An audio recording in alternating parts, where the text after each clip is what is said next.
Hi, welcome to All Politics Are Local, America's number one political hip hop radio talk show.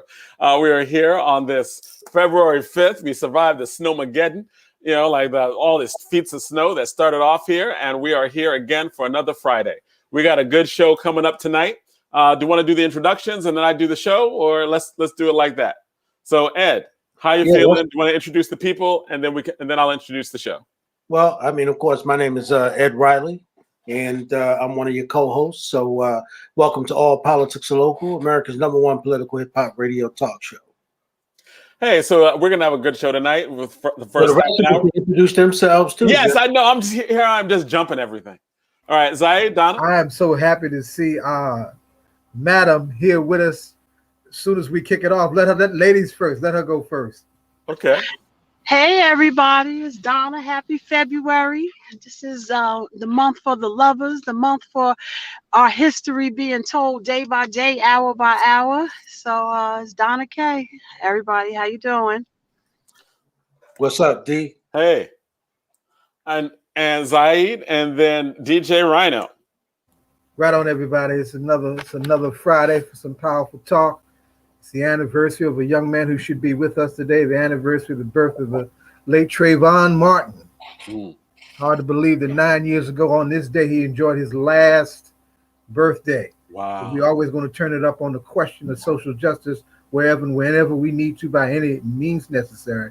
So let's ride. DJ? Peace. What's good, y'all? I'm here. We're gonna talk a little bit about some hip hop stuff. We're gonna talk about Cube. He just got word from Biden about his contract with Black America. We're gonna talk about Latifah. We're gonna talk a little bit about Spinderella and some Wu-Tang stuff that I gotta share with y'all. Oh, nice. All right, so we got what's up at 7:00. We know that we're gonna have a good show that's gonna be talking about the police and transparency. That's coming up. We have someone from the ACLU, Sarah Fajardo, and the other person help us. CJ Griffin. CJ Griffin. People's boy. Yes. And so that's going to be a really good hour. And then after that, we have the congressman coming on at 8:00 for the Payne report. And DJ Rhino, where'd you go, bro? Because I was just coming back to you. But I didn't actually know this was Trayvon's birthday, and I didn't know it had been 9 years. That is, I remember hearing last year. I'm a debate coach, and there was a reading of in a final round of a speech contest, the Trayvon Martin's father's book, a reading from part of it, right? And it was a competition and stuff. I didn't know what to expect. I was like, I didn't recognize his name, and I didn't but Rest in Power, I was like, what's this piece gonna be about, right? And the kid, the high school kid, starts performing the piece, and it was the part where he found out that Trayvon was murdered. The police came to his house. They showed him pictures. It was the most brutal. It was the most brutal, inhumane, and this kid, right? I forget. He's from somewhere in the Midwest. This kid just performed that piece so incredibly well, man. Had me crying. Had me tears down. So you said it's a piece where a young man is acting out his father receiving the information of Trayvon's death. Yeah, he was doing a reading from Rest in Power, right? Like Trayvon Martin's father's book. And man, had me bawling, right? Like it was so powerful. The kid was probably like maybe 15 feet in front of me. There are like 5 judges. It's a room that's packed and crowded. And I'm trying to hold it in, right? Oh man, it was just. You don't hold that stuff in. You let it ride. It was bad. That's the stuff that makes us who we are. Right? Yeah, man, people are coming up giving me tissues. Yeah, that makes us who we are. Jonathan, you have no idea how proud I am of you, little brother, because if I had my way, I would be teaching debate and teaching acting. I would be a happy Negro field Negro if I was doing that. But field Negroes ain't never happy. That's why because we stuck in the field. You'd have been incredibly good at it, brother. You'd have been Oh my good God, I miss it terribly. Yes, and that's what it's all about. And Austin, where was that at? This was in Emory in Atlanta. They have a tournament every year. Actually, they had a tournament last week. It's a year ago. It was a year ago last week that this happened, right? So I'm like balling. It's just crazy. I'm just like, the kid, clearly he was the best. I said, this kid's the best one there. I've never been moved by a piece like that ever. It was just powerful. It was like powerful, right? And so my phone's off during the whole thing, obviously, right? After the piece is over, I turn my phone on. Kobe Bryant died. Right. I'm like, oh. Yeah, with his child. That was a whole lot of people away. Yeah. Right. That was not a good afternoon. Right. So yeah, that's so when you mentioned that, I was like, wow. Right. But you're like, Ice Cube finally got his Well, John, I mean, that's the hip hop part of it. At 6:30, we're gonna leave that to Rhino at 6:30. Okay, I was gonna bring him in early of that if you wanted to bring him in early. But yes, Ed. So what's going on? The roundup. Okay, we're doing the roundup first. Go ahead, Ed. Okay. But we can throw some hip hop in. Like these are conversations. I don't mind. Yeah. All right, because I want to tell them how you failed the civics test first. So you go ahead, guys. Oh. All right, snitch. That's okay, Donna. No, she didn't. That's okay. What civics test? I can barely see you, Donna. If you got a light in that car, turn it on. Okay, wait. I'm getting ready to get into a lighter area. I said this is the romantic month, so this is the romantic scene. But Jonathan we did a civics test last night. All right, maybe we should do it all together, and then and let's see how we all do collectively. How about that, Jonathan? Oh, I mean that's cool, but I'm just saying, you just call me out like that. That's okay. That's okay. That's okay. And I don't know, did I fail it? I got two wrong. No, you. I mean, I think I got a C. I got a C. All right, pull the questions up, Jonathan. Let's see how everybody does real quick. You can't answer. All right, I don't know. Go ahead, Ed. Go ahead. It's only 8 questions. I don't think you should be quizzing people, on the air who haven't seen the questions. I'm just saying, right? Like that's what she does. I said, that's what I said. Me and you can't answer. And she's not giving us a fair trial. It's a pop quiz. Quiz. So she's like, you got to remember, it's because of life. No, I think all good professors, want their students to pass all the tests. So what they do is they give them all of the questions and tell them to go do the research. And you don't know what order I'm going to give you the questions, but I'm going to ask you them. No, that's cool. But what Donna was trying to say is, because what she was telling me is that, and she was right. She was like, there's certain things that you need to know. And you need to know about Black people and civil rights. And if you don't know it, as Donna did to me, I'm going to get on tomorrow and publicly tell everybody about it. So that's where she was going with that. But if you just want to share the questions and stuff and just and just talk about civics and why you were engaged in that, because you actually were talking about civic education, and you were talking about it being a big deal and how it's not taught right now. And I know that civics means a lot to you, which is why you brought up the questions, because you've been on this for a while. You've been like, we don't teach civics. We don't teach it enough. People don't know basic stuff. So talk to us. What were you thinking about with that? Donna? She's muted. You're muted, Donna. Can you hear me now? We can hear you now. Okay. So let's back into it. Let's see what the Republicans are doing. And there were 2 hearings that they had. One was with the member, last name Green, and I believe both votes were private. And then the one was with Liz Cheney. And Donna, I was setting you up with the talking about physics. I totally set you up. I said, let me back into it. That's what I said. That's what I said. Let me back into it. With the two situation with the Republican. And have you guys been paying attention to that? Oh, you're talking about the white supremacists who they white riot, the white supremacists. Well, I mean, she is she's talking about Jewish space lasers coming to shoot people, and she's a member of Congress. She's talking about shooting Nancy Pelosi, right, gunning them down. And are y'all familiar with the 2 private votes that they had in their chambers? Is everybody familiar? And so, in one instance, they voted not to remove Green. I don't know if it was remove her from her committee or remove her from the party. From a committee. Then, from the committee. Okay. But then there was a vote because Liz Cheney stood up on the impeachment question, and the numbers that she received in terms of about her being removed because she stood on the impeachment question. Did y'all pay attention to that as well? That was 70. She got 70% of the Republicans to vote for her.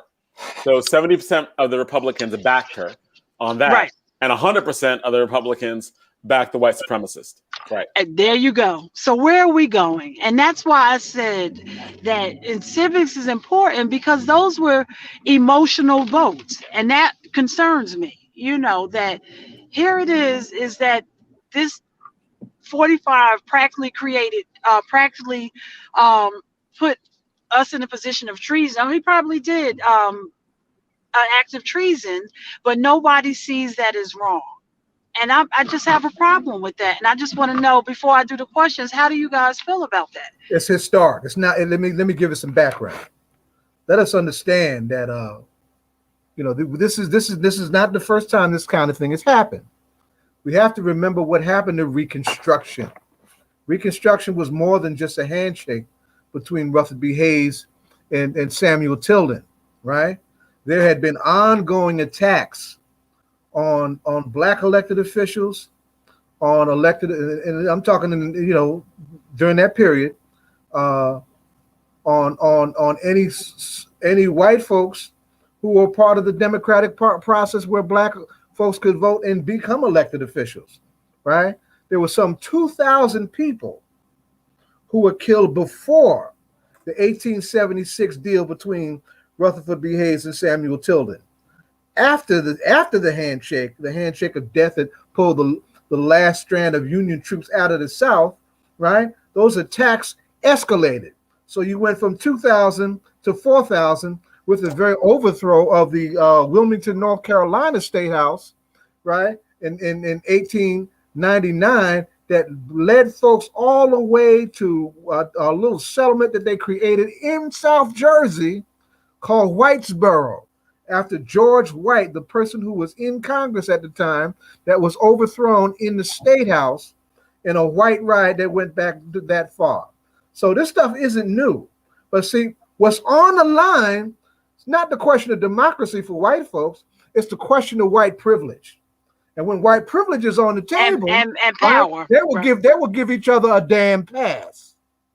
See, if folks are serious about democracy, and that happened, another place, another time, you are eligible for a death penalty. Treason is punishable by death in most countries in the modern era, and especially in the United States. Abraham Lincoln put a bunch of folks to death on the question of treason, right? So so it should be taken far more serious than it is, and more important than that is the question of collaboration within police forces who were supposed to protect that space, and police forces who were out of uniform who came and participated in the invasion of that space. If that is not a wake-up call for this country to address the question of police reform on an anti-racist premise, then we need to really understand where we're at in these United States of America. This country is not united, and the only thing that has been united over the years is the question of white privilege. Even after fighting a destructive civil war, right?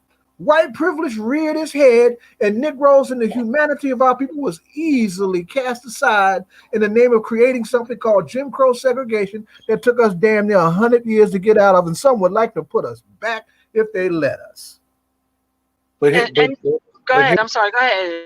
But here's what you're missing. right? I think clearly what white America showed us on January 6th is that when they say they want their country back, and when they say, you know, they are Americans, what they're saying is that's why they're saying a crime wasn't committed, because they're actually saying that we're white folks. We don't give a damn about, you know, foreigners. We don't give a fuck about immigrants, right? We don't care about any of that. That's why you had a licensed practicing attorney, Giuliani, said, let's go have combat, right? And not be concerned with an ethics investigation. How about that? Because he knows that all of the white folks he's talking to who are in power like himself, right? When he sent them down there to try to stop the vote, he know that, you know, he's talking to his other folks. And so we talk about an insurrection, and they know that too. They know everything that went on that was criminal, but they're saying that we can do that.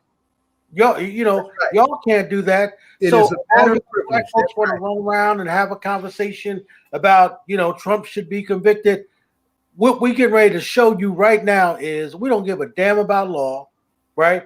We don't give a damn about law and order. And what's going to happen next week is that not one of those Republicans are going to vote to convict him. And the crime was done right in front of all of us. That's why I'm telling you the law doesn't apply to them. The law applies to us. And so we can keep fighting that as much as we want to. And I'm telling you, somebody who went to law school, we can keep fighting that all we want to. But at the end of the day, what white folk are clearly showing us, right? And we've got to learn the language. And the language is clearly the law doesn't apply to them. It applies to us. And that is exactly what his defense attorneys are telling us right now. They're saying, look, you know, what you saw wasn't real. It wasn't real for them, but it was real for you. If you all had went trying to take over, meaning black folks, if black folks had went down there trying to take over the Capitol, there'd have been mass murder. And we all, you know, if I dreamed to do something like that, they'd lock me up before I could apologize on conspiracy. Right. And so we'll put my ass away for life. Right. And so anybody who remembers the Million Man March know that all of the elected officials had left Washington. Even Bill Clinton, the black man, so-called, right, had left in 1995. The only people that were there were the military, totally surrounded 1 million, 2 million black people, and were ready to go to war if anything had broke out. That's the real truth about America. So when we talk about what happened on January 6th, let's be real. That's, you know, like my brother Conrad said, that's between white folks, man. Right? We got to talk about what the conditions of black folk. How do we get Biden to keep his word? Let's get him to keep his damn word. You know, and that's what you know, those sisters in Congress were talking about, right? You know, they're talking about, we can point out all of the criminality that was done, but we've got to keep our eye on making sure Biden keep his word. We put him in office, right? We not only gave him the House, we gave him the Senate, and we also gave my man the Speaker of the House, right? His lifelong dream. Black folk gave all of those folks their dream. Biden his dream, right? Schumer his dream. Schumer his dream, right? Those two senators down in Georgia, right? Their dream. Right? And so that's why we've got to be conscious right now to keep our eye on the ball. Oh, it seems like Schumer about to pay them kids. You know, like he's talking about trying to get $50,000 worth of student debt relieved. And I think I know the reason for that. Because apparently there was, you know, him and the members of the squad, Elizabeth Warren, all together. And he's trying to wear his best progressive hat. And he's like, look, I know AOC's in New York too. I'm in New York. If she ran for the Senate seat, which mine is up in 2022, that might get ugly. Right.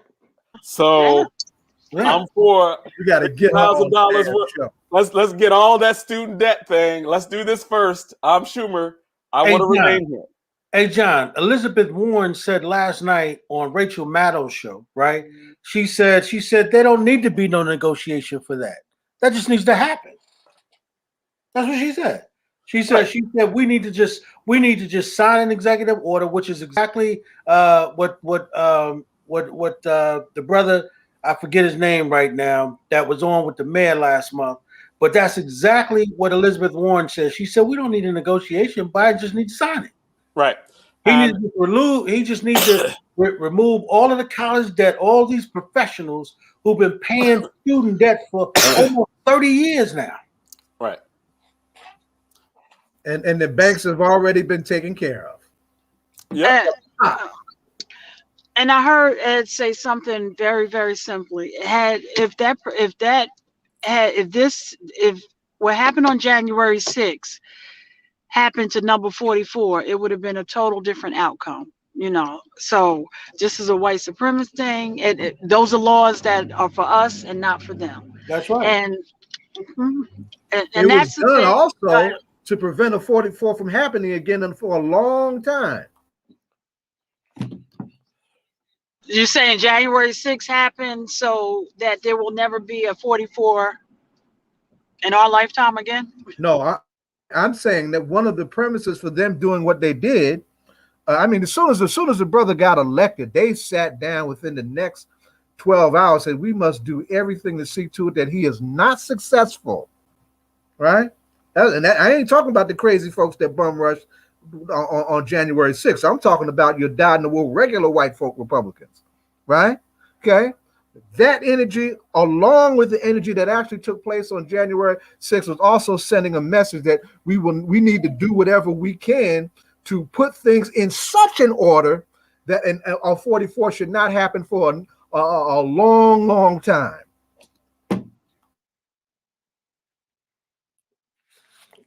Listen, I'm telling you, at the end of the day, if we don't stay focused, right, on our issues and not run all over the place, because what's going to happen next week in that trial is going to be a forest, right? Yes. And if we get bogged down and watching that while they juggling balls, then what's going to happen is that we're going to be saying, oh, Biden didn't keep his word.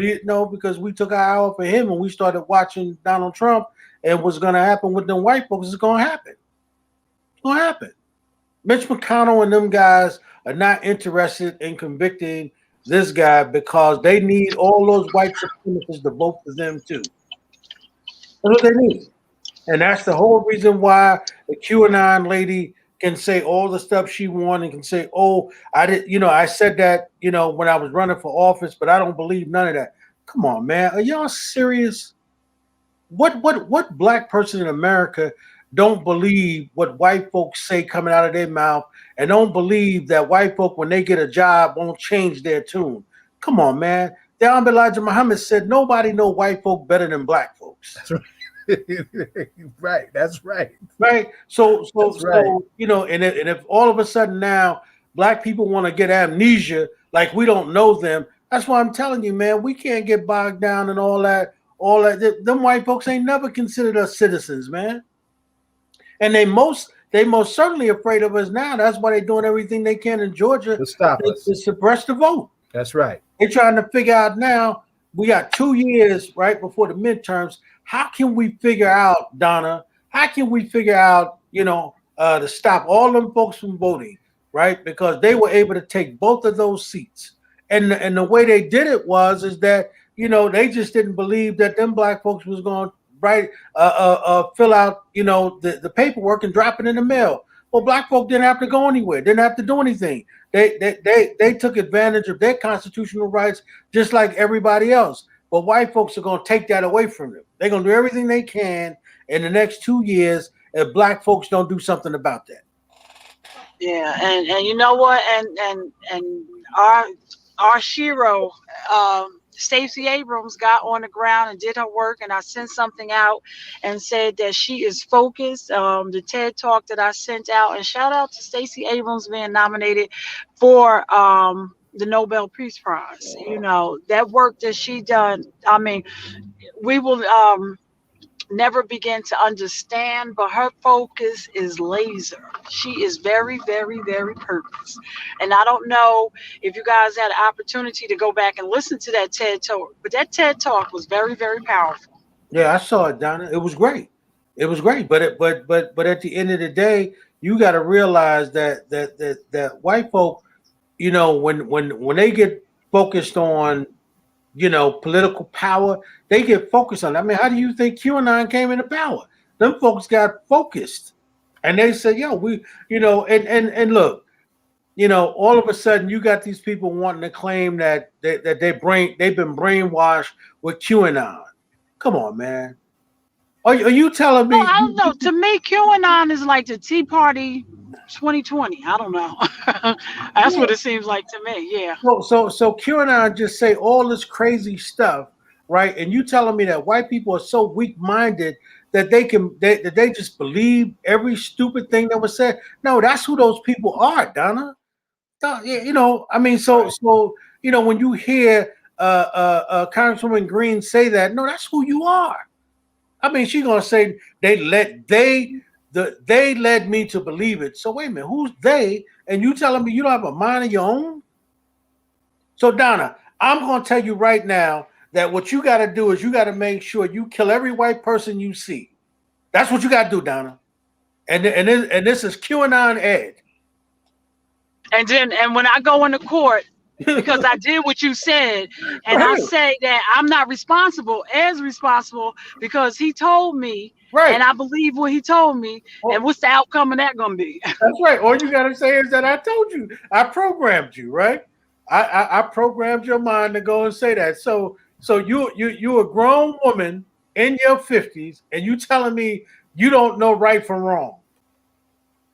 Are you insane? And that's what I say about Congresswoman Green. This woman is insane. She got no business being in Congress, putting other people's lives in danger. I mean, those sisters from the squad are afraid, and this chick wants to come into the building carrying a loaded gun. And actually, did you see the picture of her with the squad and her holding the rifle? Did you see that picture? I saw that. Oh my gosh! Yeah. But Zaid, could you imagine? Could you imagine if Huey P. Newton was alive and got elected to Congress, and he came in there carrying his AR-47 every day? Man, please. Listen. Please. Well, you know the history on that. They would be afraid that he gonna kill them. They marched into the State House, right? Because they were trying to change the law to keep them from carrying guns. That's right. The only time they ever tried to codify and put restrictions on the Second Amendment is whenever our folks got serious about it. Right, exactly. That's it. Yeah. Right. So that's why I'm telling you, man. Just like Brother Conrad said, this is white folks' fight, man. Don't lose your focus, man. Listen, my little brother, this little brother out here who's trying to find his way. He's standing on the Panther tradition.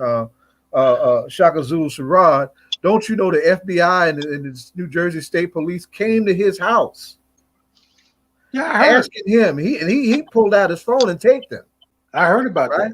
Asking him if he was going down to Washington to participate in anything, of that kind. And he said the same thing. He said, no, that's your folks. Y'all ain't got nothing to do with that. Right. I mean, because my lawyer's not here, that's about all I got to say to you. But I want to get all your names first, right? So everybody can see how y'all rolling. They came to Newark, New Jersey, to a young man 5'2", right? Ain't doing nothing but feeding people, like everybody else trying to feed people. Ain't touched a gun in 25 years, right? But they're ready to mess with him. But it was their white folks doing all of that mess. That's right. And the first person to get killed on their side was a police officer who was from New Jersey. That's right. And was a Trump supporter, and that's the part. And but I know, Rhino, if you reserve like the last 3 minutes, so I can ask a question because I wasn't in position. But I know we at 6:30, and we wanted to get kicked off with Ice Cube getting a call from Biden, and understood. That's what Cedric Richardson said. Just give us until after the election. So, if Rhino, you have an update on that? So was that, you know? Yeah, I mean, well, from what I heard, uh, Biden or some Biden's officials reached out to Ice Cube to try to set up a meeting or a conference about Ice Cube's contract with Black America. Supposedly they're supposed to be getting together within a month's time from now. So we'll see what happens. But it is a good thing that to hear that Biden, you know, reached back to Cube about that, because I kind of thought he just, you know, just kind of gave him the cold shoulder, just shrugged it off like, yeah, we'll get back to you or whatever. But you know, it's a good thing that he got back to Cube. So I'm interested in you know, seeing what happens after this conference that they have about the contract. And I think that goes back to the civil rights meeting. And one of the things that Mark Morial said is that, you know, we're here to make sure that we hold you accountable, each of the agencies that were there. And they said that they were going to do that. So, and I know Cedric Richardson was very adamant, like, it's not that we don't want to do it now, just let us get past. And so let's continue to make sure and follow the conversation that they have with Ice Cube. Yeah. Okay. Yeah. So I'm glad to hear that at least we've gotten to that point, you know. All right, what's up with Spinderella? You said you got more. What's going on? What's up? She got a movie? Well, I What's mean, going on? with Spinderella she put out a statement basically saying she's not messing with Salt and Pepper. She's not messing with them, at least not until she gets an apology, a formal apology from Salt and Pepper. She's not going on any tours, and you know, they're still doing the old school tours and stuff like that, hip hop icon tours and stuff like that.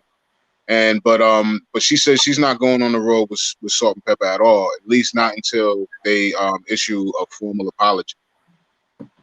She So actually said, and I don't know if you read the article I read, that she was like, you know, it brought even tension to her home, and thank yeah, God her husband understood and said, you know, he was like, listen, I understand how you feel, and you need to understand how you feel, so to speak. Don't deny your yeah, feelings, but yeah, that was something. And I think for me, it's hurtful that we're at this age, and it was just such an oxymoron, because through the whole thing they dealt with the emotions they went through, but they clearly didn't consider her feelings. right. And what's crazy, you know, she also pointed out the fact that and I didn't even realize this, but she had lyrics on 15 of those songs. Like there's 15 songs by Salt and Pepper where she has verses on those records. I didn't know she had that many. I didn't know it was that many songs, but she has a lot of songs that has her, you know, her writing, her lyrics. And you know, it's just crazy how, you know, they tried to squeeze her out like she was not really a factor in the group. So they got to pay her. You know, they Yeah. may not want to, but they got to pay her. They got to do something. Yeah. Do something. Then also, I don't know if any of y'all heard about this, man, but there's a beef going on between China and Canada. Now, this for a little while now. There's been a political beef going on between them, and I think that's really what's behind this situation that I'm bringing up now. But China and Canada right now are beefing over some Wu-Tang shirts that were printed. Yeah, I heard about that. Yeah. So supposedly, Canada got some shirts made up with the Wu-Tang symbol, but instead of it saying Wu-Tang, it says Wuhan. We know Wuhan is the place in China where the supposedly the coronavirus first was exposed. So China right now is having an issue with Canada about these shirts. They feel that what they're doing is playing on a stereotype of, you know, China being responsible for COVID-19 and all of that. And Canada's trying to say, no, this is just it's a Wu-Tang shirt representing Wuhan. It's like, you know, because in the hip hop culture, there's all kinds of Wu-Tang shirts. You'll see a Wu-Tang symbol with Wakanda. You'll see a Wu-Tang symbol with somebody else's name or whatever. So I mean, the Wu-Tang symbol is global. It's a worldwide logo. But and so Canada, you know, I guess they had one made up with Wuhan on it. But China, the the foreign ministry in China is beefing with the foreign ministry of Canada right now over these shirts because they feel that it's an insult to China because they feel that they're playing on the stereotype of the corona situation. That's kind of crazy. Yeah, and that's a big political fight because, as you know, China is under contact, is under heavy fire right now in regards to that because I mean Donald Trump was busy calling it a China virus, right? Right, right. And because he was doing that, I mean, and then also you got to understand Wu-Tang's position, right? Remember, Wu-Tang is a global group, man. You know.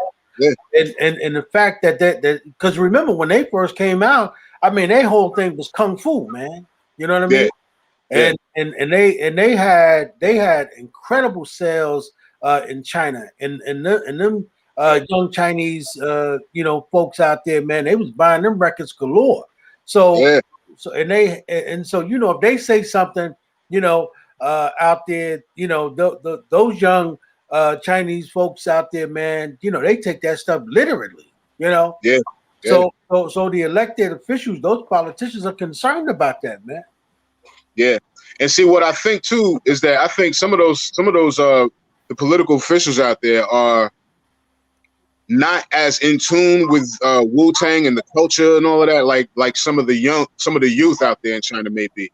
Because they were saying that that the Wu-Tang symbol was supposed to resemble a bat, and the whole rumor about Chinese people and bats eating bats and bat soup and stuff like that.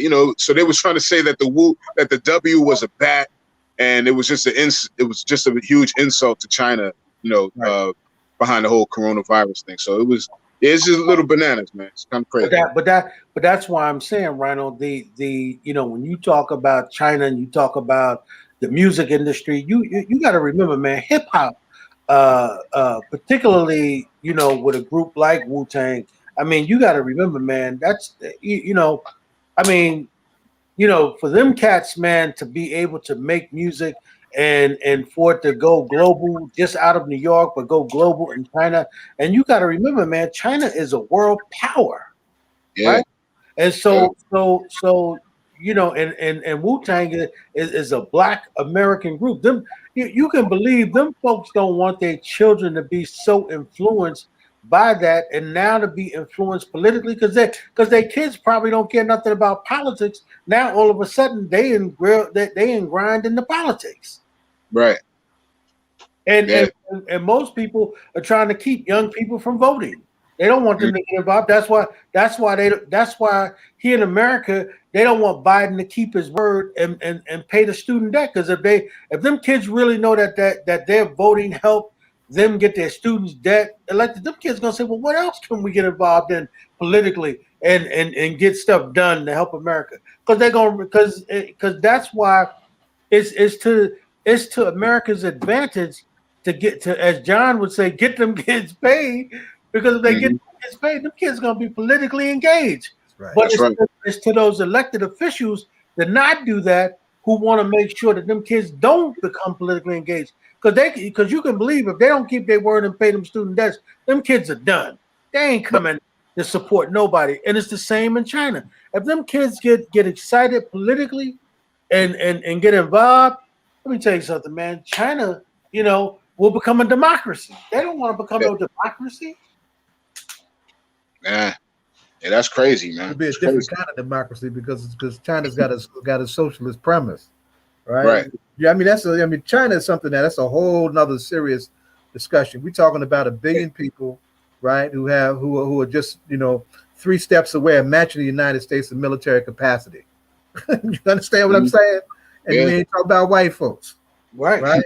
When China developed nuclear capacity, that was the beginning of the end of global white supremacy. Yep. Right. And you got a lot of folks are saying that the 21st century is going to be the century of the Chinese, right? And Zaid, you got to remember, they didn't go and ask for permission. That's right. They didn't ask nobody to create They nuclear. fought a revolution. They kicked all that upper town Chinamen out, right? And backed up the Soviet Union, right? Right. And look what they're doing in Africa now. That time. See, I remember, you know, some of us are old enough to remember the so-called Cold War, but there was a contradiction within their ranks. And China said, y'all not ordering us nowhere. Right. We will match you, and if we need to bang, and they had their border skirmishes too. And you see them develop. You see how big they developing in Africa right now too. No, the thing to watch with China to understand this militarily is the development of their navy. All right, China's navy. When the Chinese start doing what their navy, what the U.S. has done with military bases all over the world. But this is a very different world. But this is why you know, Rhino, when you talk about them being in Africa, the Chinese recognize, right, that everything that you need in order to be a nuclear power, right, exists in right Africa, there, right?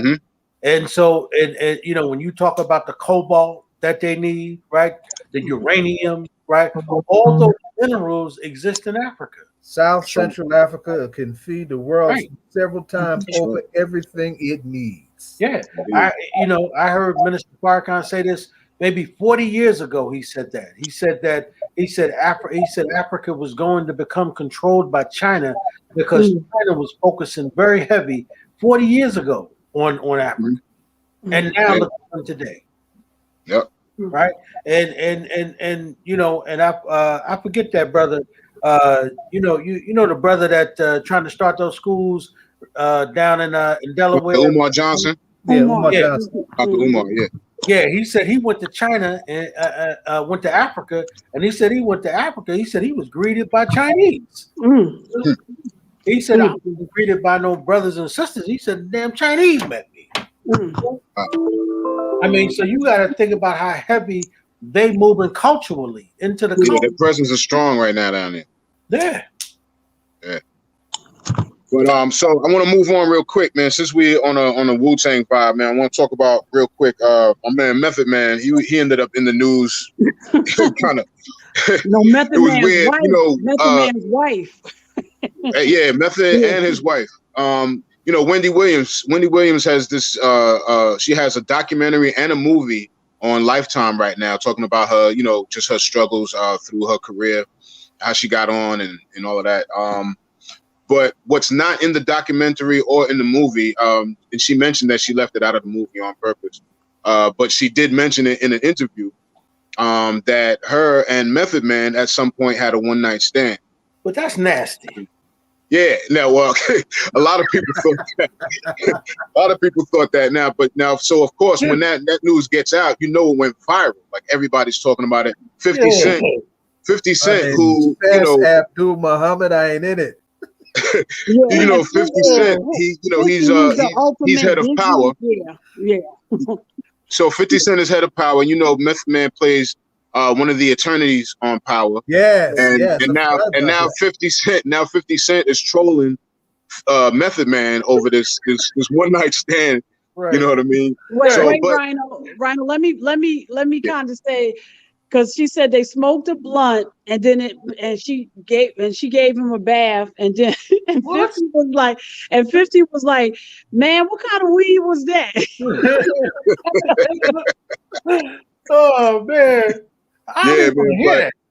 But the crazy thing, I know, right? Nobody really wants to hear about that because you don't want to get the visual. You know what I'm saying? Exactly. But Method Man's wife was pretty much fed up with Wendy Williams on this. You know what I mean? Because in the past, Wendy Williams had exposed paperwork on Method Man's wife's medical situation when she was dealing with cancer. Right. And so Method Man was heated behind that. Method Man was heated behind that. And the thing that was foul about it is that they hadn't had time to tell the family, and then she just went out. Yeah, that was horrible. Right. Yeah. So she exposed it before the family could put it out there. So there was a lot of heat on Wendy from Meth and his wife behind that. So she ended up putting out a statement going out on Wendy, and I don't have it in front of me, but you can look it up online. She went out on Wendy, and it's pretty straight and thorough though. I mean, you know, she was pretty straight up about what that was, you know, what was going on with that. But she's not messing with Wendy. She's done with Wendy. She doesn't want Wendy putting, you know, her husband or her in her mouth anymore, any of that kind of stuff. But you know, so that's crazy. But what I will say is, you know, and I'm not a big Wendy fan, but I definitely saw the documentary and the movie. I would recommend seeing the documentary first before you see the movie, because the movie is always, you know, they rush through the story, they rush through all of the details that were really part of the story. So see the documentary first, and then you'll understand the movie. But yeah, that was crazy too. But Yeah, it was good. It was good yeah, because you got a lot of insight on Wendy Williams. But the movie, guys, did everybody see it? No. I saw. Okay, so me, Rhino, Austin. What's the movie? What's the name of the movie? I'm not missing that. What am I missing? Wendy Williams. It's just called Wendy Williams. It's a mess. Oh, What a movie. mess. Yeah, I'm sorry. Yeah. No, I haven't seen it. Okay, Austin, you smiling? You seen it? No, I have not. I have not seen the Wendy Williams movie. I have not. Or she gave you. You smoked some weed and got a bath with her too. Wow, with Wendy Williams. You ain't hear what she said, John. John, you ain't hear what she said. Donna just dissed you. She said I smoked weed and took a bath with Wendy Williams. Yeah, she said you did it too. Wow, you just all in my personal life. I'm asking. Wow, you just Wendy Williams yourself, trying to expose all the business. What if it was true? What if that did happen with Wendy Williams and you all exposing it all on air and stuff? And listen, you know? that's cool. What happened? Well, no. I could be trying to date somebody and she was like, look at that Donna Williams. Look at what she said you did. What? Wendy Williams. Come on, man. Donna. This ain't the Natalie though. She on some booty and stuff. Well, actually, Rhino, she did say she was going on a date that night. It might have been Austin. My bad, Austin. Wow. Wow. That's terrible. That's terrible. I do hate tall women though. That is true. I often but it was a good movie. I did well, only me and Rhino seen it, so we gotta wait a couple of weeks and go back. But and I think the girl that played her did a tremendous awesome job. What do you think, Rhino? Yeah, at first I was a little shaky about it. It's almost like I don't know. I'm kind of jumping a little. If you guys saw One Night in Miami with supposed to be with Malcolm X, Sam Cooke, I got an Jim article Brown, on that. Muhammad Ali. Yeah, like with that one, it seemed in the beginning I wasn't sure about the casting, but as you went further into it, they really fell into the parts. And so with the Wendy Williams thing, yes, she did a good job. It was in the beginning I was wondering, you know, how well she was going to do, but yeah, she ended up doing a pretty good job. Yeah, it was good. It was good. But real quick, because I know we're about to run out of time soon, but also Queen Latifah. Yes. Queen Latifah, she is the new Equalizer. I don't know if you guys ever watched The Equalizer back in the day with oh yeah, that's with Edward Woodard. He used to play the Equalizer on the TV show, and then movie. And then the movie, Denzel Washington picked up the role for the film, for the movie. Right. But now Queen Latifah is going to be the Equalizer on CBS. They're going to premiere it on the 7th, this Sunday, after the Super Bowl. So that's what those were the scenes she was shooting around in Newark. Was those some of the scenes? Yeah, I believe so. Yeah, because she's shooting all her stuff now. She's on a roll, man. She was talking about how she's, you know, learning about stunts. She's got to do some of her own stunts, and she's got to do training for a lot of the action parts. You know, so she's really getting into her role. And I think this is a big move for her to have an action role like this, you know, for a TV show. You know, but she's doing her thing. Well, listen, man. I hope. But Jonathan, Ed, you said she did those shots in Newark. She brought that home. Yeah. Mayor Wow. said that you know, because people was beefing, you know, with him, you know, about why, you know, did he allow Latifah to shut down certain streets in Newark and all of that. And he was saying that, you know, she had, you know, that's our sister. She's a home girl. She had asked, came to City Hall and and asked to shoot her movie, in her home city. Why not? You know what I mean? Yeah. So it's supposed to be premiering on Sunday, February 7th at 10 p.m. Eastern time after the Super Bowl. Okay. And then the regular time is going to be every Sunday at 8 p.m. Eastern time. Yeah, but that's mad. So on CBS, on Channel 2, CBS. Mad publicity. Yeah. So definitely look out for Queen Latifah. That's homegirl. So we got to support. We got to support Queen La. No doubt. And not only her, I think that we definitely ought to support, my boy Shakim. You know what I mean? Right. Yeah, because he's making moves behind the scenes. Exactly, man. They've been riding together. And he's been with her from the beginning. That's what I'm telling you, man. They've been riding for 30 years, man. Yeah, and Shock is my man. I mean, I remember when we all were at Essex County College, man. Wow. And Shock was like, "Yo, we're gonna make this happen, man."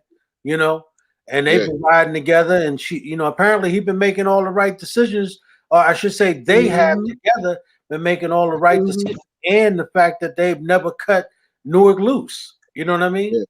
Yeah. So she always kept it home. Yeah, mad love to her, man, and the fact that I don't know if you all know the fact that she's building housing in Newark too. Yeah, Springfield Avenue. Yeah. She building her own village, man. Definitely, man, and much love and respects to her moms and her brother Lance. Rest in peace to them. Sign up for them apartments. I'm looking right now too. So real quick, Rhino, can I do the civics thing real quick right now, Rhino? Yeah. All right. Yeah. So real quick before you do that, real quick, I just want to say because I don't have a whole lot of details on this, but I just got word of it yesterday that MC Light is working on a sitcom right now. Whoa. And she's working on pilots and doing all of that for a sitcom right now. So look out for that. I'm not sure the name of it or anything like that. I just got word of it yesterday, but she's working on a sitcom. So look out for MC Light also. But go ahead, Donna. So that'll be your follow-up. We need to see that. And I need to see how I can get casted. Okay. You ready? All right. Me and Jonathan cannot give the answers. So here's the first question. Okay. So first you're snitching on me and Wendy, and then now you're like, oh, you put me. Well, first you put me on blast on this thing. Oh, you failed it. That's okay. That's all right, Donna. Y'all ready? Okay. I sent this out. Everybody's actually should have sent it. I sent it out a couple of weeks ago. So the first question: at the Constitutional Convention, South Carolina, and what state threatened to leave and form their own country if the convention moved to abolish slavery? At the Constitution. This is one of the ones I got wrong, actually. At the Constitutional Convention, South Carolina, and what state threatened to leave and form their own country if the convention moved to abolish slavery? Was it A, Georgia, B, Virginia, C, North Carolina, or New York? I'm gonna say New York. Okay. All right, who? Come on, Zay, give his answer. You got an answer? I'm trying to pull Queen Latifah stuff up. Ask the question again. Okay. All right. So you got. All right. The next question. I'm just guessing. I say Georgia. You say Georgia? Yeah. Okay. Yeah. I got it. So Jonathan, you got to keep. He said Georgia. Okay. And Ed this is one I got wrong. Just let you know. Next question. In 1865. Frederick Douglass argued that he is for immediate, unconditional, and universal blank because without it, liberty is a mockery. Is it reparation, separation, enfranchisement, or affirmative action? Franchisement. I didn't hear the question. I would say out of that those choices, I would say franchise too. In 1865, Frederick Douglass argued that he is for immediate, unconditional, and universal blank because without it, liberty is a mockery. Right. Mockery. What'd you say? Franchise. Vote. Enfranchisement. Okay. Next question. With that. Okay. All right. Got you. All right. Next question. The first Civil Rights Act was passed by Congress and it aimed to provide all citizens with full and equal benefits of all laws and proceedings for the security of persons and property. 1866, 1875, 1915, or 1964? 1866. Okay. Yeah. Okay. The disputed election of blank in 1866 effectively ended Reconstruction of Ulysses? 1876. The disputed. The Hayes-Tilden Compromise. Let me get. So was it Grant, Hayes, Cleveland, or McKinley? I just told y'all earlier. It's Hayes. It's Hayes and Tilden. Grant Hayes. All right. Next question. Justice Blank was the sole dissenter in Plessy versus Ferguson, in which the court upheld segregation under the separate but equal doctrine. Was You it? should know that. Was it Taney, Marshall, Harlan, or Washington? Washington. Harlan. I don't know. I got this one right. This one I got right. All right. Okay. Blank was born into slavery in Virginia and went on to become the leader of the Tuskegee Institute. The boys. Okay. Yeah. When the Civil you got to ask these questions now. Two more. When the Civil Rights Act of '64 was challenged, the Supreme Court upheld the law based on the 14th Amendment, interstate commerce power, spending power, or Fifth Amendment. 14. This is the one I got wrong. Okay. I got this one wrong. 14th Amendment? Okay. President Blank first used the term affirmative action in the executive order. Was it Roosevelt, Kennedy, Nixon, or Ford? Ford. You said Ford? I got this one wrong, but I like my thinking on this one. I got this one wrong. The term has been bandied about by several presidents, but yeah, I want to see the answer to that. Right. Okay. All right. So the question again, President Blank first used the term affirmative action in an executive order. And you said Ford. Okay. All right. So let me tell you the answer. So at the Constitutional Convention, it was Georgia. No, I got this one wrong. I picked Virginia. I got that one right. Georgia. You got it right. Because I was like, I don't know. I was either going to be, it's either Georgia or Virginia, because they both races, right? You know, like those states that would have been heavily involved. Virginia was on the fence for a long time. That's why Lee took his time deciding which side he was going to fight on. Exactly. Virginia is like one of the most racist states. Recently became blue, but they got a history. Let me get it. And Frederick Douglass was enfranchisement. You were right. It was 1866. The 14th Amendment, the one that gave, No, he asked for. No. In France, I'm sorry. Frederick Douglass said that immediate unconditional enfranchisement. 1866 was the first Civil Rights Act. The disputed election. And that one, I guess, because it was just a year after the Civil War ended, right? Yeah, by 1883, they were all ruled unconstitutional. Right. The dispute Plessy versus Ferguson. Yeah, the dispute election of Hayes in 1876. Yeah, because I had already talked about that. Yeah. And it was Justice Harlan that was center versus Ferguson, and it was Booker T. Washington. That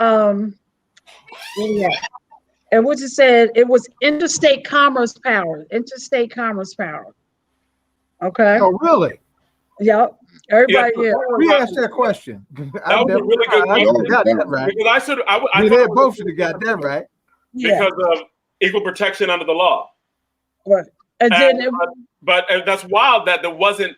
I think that that was the most interesting question to me, because it was like, wow, the Civil Rights Act was deemed constitutional not because of the 14th Amendment, which blows my mind, right? And that's one of the things that, the line from Malcolm X's criticism of the Civil Rights Act. He was like, if you were actually citizens, then the 14th Amendment would apply to you, and you wouldn't need a Civil Rights Act. That's right. And so that's why when it wasn't the 14th Amendment that was used to justify it, I think that's just interesting in and of itself. And I guess we're gonna have lawyers in the next segment. You might want to talk to them about that, because I think that has implications, right? Like to look at a Civil Rights Act and not use the 14th Amendment to justify it, but the Interstate Commerce Clause. And that's, to me, that's a slippery slope, because remember, the Civil Rights Acts were first in the 19th century, starting in 1866 on up to 1875, and they were ruled unconstitutional in 1883 by the Supreme Court. Which is wild, because that might be why they couldn't use the 14th Amendment. There you go. Like because that's just an interesting legal history as why not the 14th Amendment when it's supposed to guarantee equal protection under the law. I'm like, of course they would use that to justify the 1964 Civil Rights Act. But I was like, ooh, interesting. And having said that, the place where Trump did his most damage, right, is the packing of the federal courts and the stacking of the Supreme Court. And in that respect, he fulfilled his agenda, right? Right. And that's a place where we need to have some long vision on in terms of, the struggle over how, the courts are going to look and in the future of important legal questions that have to do with the question of social justice. And the last question was President Kennedy, he first used the term affirmative action in executive order. Mm-hmm. There we go. Malcolm used to eat it behind. So just something. So I got 2 right out of those. I'll take that wrong answer. Yeah. So started to say Carter because Carter actually did the most with it. So before we move on to the next segment, I just want to say, Rhino, you messed up my night because just that vision, right, of Method Man and her, that's nasty. Man. That's just real nasty. Man. You know what I mean? You look at Wendy Williams' body when she take off all that hair. You know what I mean? And you see how big her chest is. She been talking about a breast reduction for years, and you see how skinny her body is. She looked like she suffered from malnutrition or something, man. My name is Fess Abdul. Oh no, Ed. Well, you got to see the movie. You got to see the movie so you learn the background story of Wendy Williams. She went through bulimia and all kinds of other stuff. So definitely get into the story. But she also went through a Hollywood diet, some stress and everything else. Yeah, I like Wendy Williams. I like what she stands for in terms of what Jersey legend for all her madness. In trouble. And you got to remember, Wendy Williams talked dirty, brother. She made a whole career out of ruining people's careers, right? Yeah. And she got a television show, but based on telling other people's personal business, right? There's a difference between what you say about me and my career, but there's a line, man, that's drawn in. You start talking about family members and their personal business. Exactly. If my mother got cancer and I don't want the whole world to know that, well, I don't want them to know that. And for you to go and tell that, that's extremely. I remember, man, back in the day when she was beefing with Angie Martinez. You remember that? Yeah. Well, I remember Wendy beefing with everybody when she worked at Hot 97, man. Yeah. Yeah, I remember. Who was it? Was it 50 that went on the longest?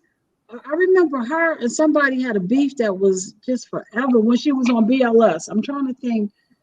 I don't know. I know the beef with her and 50 was going on for a long time. I mean, her and Method Man. Right. So I really just want to say that the entertainment business. I just don't touch it. It's low. It's corny. It's just But what I will say is that I'm sorry, but I was just gonna say that she did go through a lot that kind of manifested itself outwardly, and that's and just I see Ed is like, I don't care, That's why I say watch the movie on Lifetime. Watch it so you get your own opinions on it. And I give her the same deference I give Howard Stern. Howard Stern's a shock jock. She's a shock jock. Yes. I mean that's her thing. Genre. Yes. It is a genre. If you're in the business, you kind of know what's up. Right. So but here's the problem with that. The people that Howard Stern talk about, those white folks, they can survive that. Black folk can't survive when you ruin their career, man. Yeah. Right? They can't survive that, John. If somebody says something about you doing something with those children, do you know how much money you would have to spend legally, John, to prove that you didn't do it? Oh, fair enough. But by the time you come back from that, John, no black person would trust you, even if you found innocent. Fair enough. Rhino, appreciate this. I put Big Mouth, Houdini's Big Mouth in the chat. I hope they put it up. Hey, Rhino. Yeah. Hey, Zaid. But we do have guests that are here. Yeah, I'm telling you. We got to change this up. But Zaid, before you end the show, Principal Kefeli wants you to answer some questions. Yeah, I saw that. Yeah, I saw that. All right, so we're ready to move on to the next one. I just wanted to make sure that we were, not there was at least one voice that was speaking up for the Black woman, and here that'd be me. Oh, John, please. Me, I protect Black women. I do. Wendy Williams, I got you. Shock job. All right. So, but we're bringing in the next guest.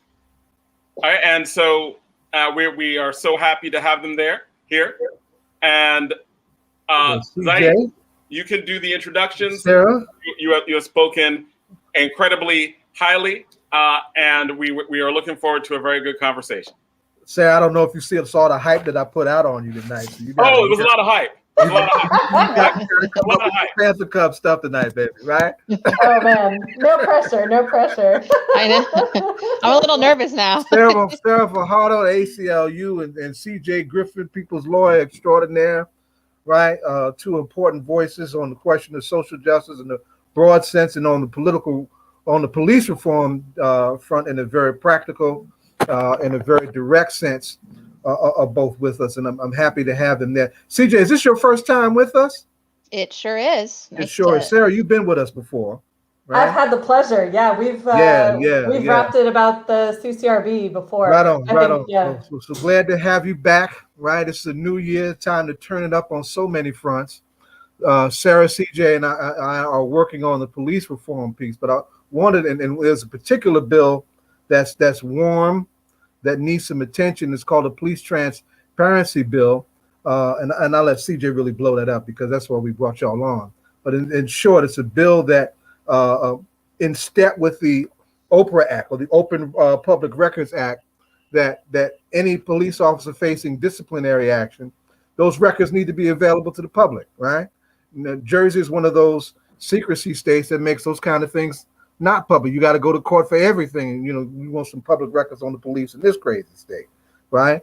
But the police transparency bill is a bill that was designed to change that, and it's an important step in holding police accountability. So that's just one area that we'll talk about tonight. But there's several bills looming that need support, that need discussion, and that all of us in the listening audience need to pay attention to when it comes to engaging our elected officials. This is all politics are local, and we do that, right? So we need to be talking, but we need to be talking to our folks in the assembly. We need to be talking to our folks in our municipalities, our mayors, our city council persons, to get behind these bills as they develop. And to just put that in a big tent way and make it very local in a big way that's very friendly to our space here, right? Mayor Ras Baraka was just made the chair or president of the New Jersey Urban Mayors Association, right? So all those urban mayors need to seize the opportunity, if we push them to be behind this particular moment, behind a progressive mayor, all right, and to stand behind the enactment of some important things that we can do that can genuinely change the social character of our political landscape. So that's the kind of context that we want to set as we bring in our guests. Sarah, why don't you do this? Why don't you just give us a summary of some of the bills that are looming that we need to be talking about and paying attention to? Right on. Thank you, Zaid, and thanks y'all for having CJ and I on. It's been my pleasure to work with CJ and really learn from CJ on the police transparency bill. So I'm really not going to say too much about that. I'm really going to let CJ, shine in your expertise.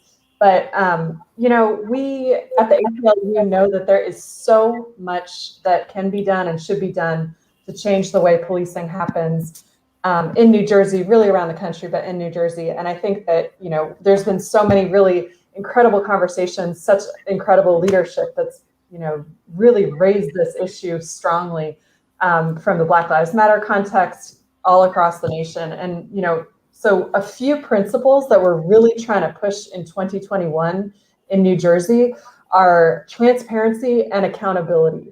And New Jersey and Newark specifically has deep history, right? And trying to build those principles out, trying to hold police accountable. And we'll go more into that in a minute. But so ACLU has a handful of goals that we're really trying to get through. We're trying to reevaluate and re-envision the role of police in our society.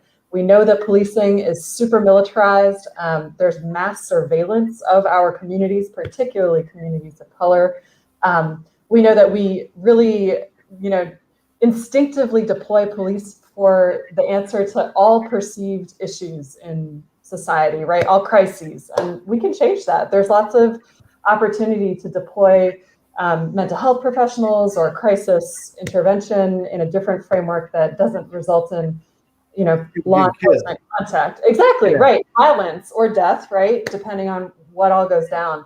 And then, there's this big movement to divest and reinvest resources into different. Wait a minute, hold on, sir. We gotta have some fun too. Hold on. Where are you taking me, Zaid? Enjoy this, please. Enjoy this, right? These are my radical kids. I love that, right? Enjoy this for a moment. Now, one of the things you just kind of suddenly glossed over that there's a whole question of, the surveillance, capacity that's going on. Yeah. What do we, and then the question of mental health, right?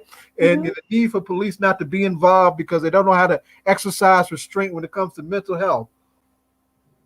With all of that capacity, how is it that folks did not see, so they say, all these crazy ass white folks coming to Washington, D.C. on January 6th acting badly? Yeah. And that they can only find a handful of them on social media. It's wild.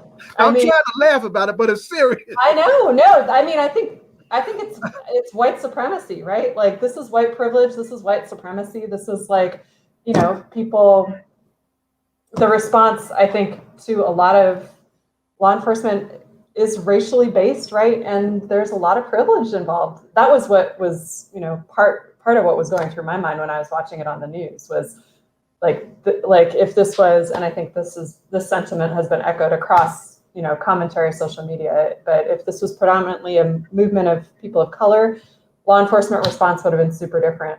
And so that's one piece. And then I just want to really comment on your. But Sarah, before you go anywhere, sure. I do, like one of the things I recall doing, like during 9/11, I asked people, what do they recall? And I asked you, I just heard you say when you watched it, what can you just say immediately, like what were some of the thoughts that came to your mind when you were watching it unfold? Yeah, like where's the response? Why isn't this being stopped, right? Like why is this able to happen? And those questions were coming through for me, and that was the response that was coming through instinctively for me, was like looking at the race of the people involved and was like, oh, so there is just this like past, right, that's happening. And then, there's been lots of questions that Zaid just raised of like, where's the accountability here? Where are the repercussions? And so it takes me to like a really strong kind of racial disparity, right, in the way that law enforcement shows up in our country. And really, this is all historically based. We know that the roots of law enforcement are so deep into our country's racist past. So I'm going on. We're a surveillance state. So I bring it back now to some real stuff that our movement has dealt with for decades, that still has people in prison.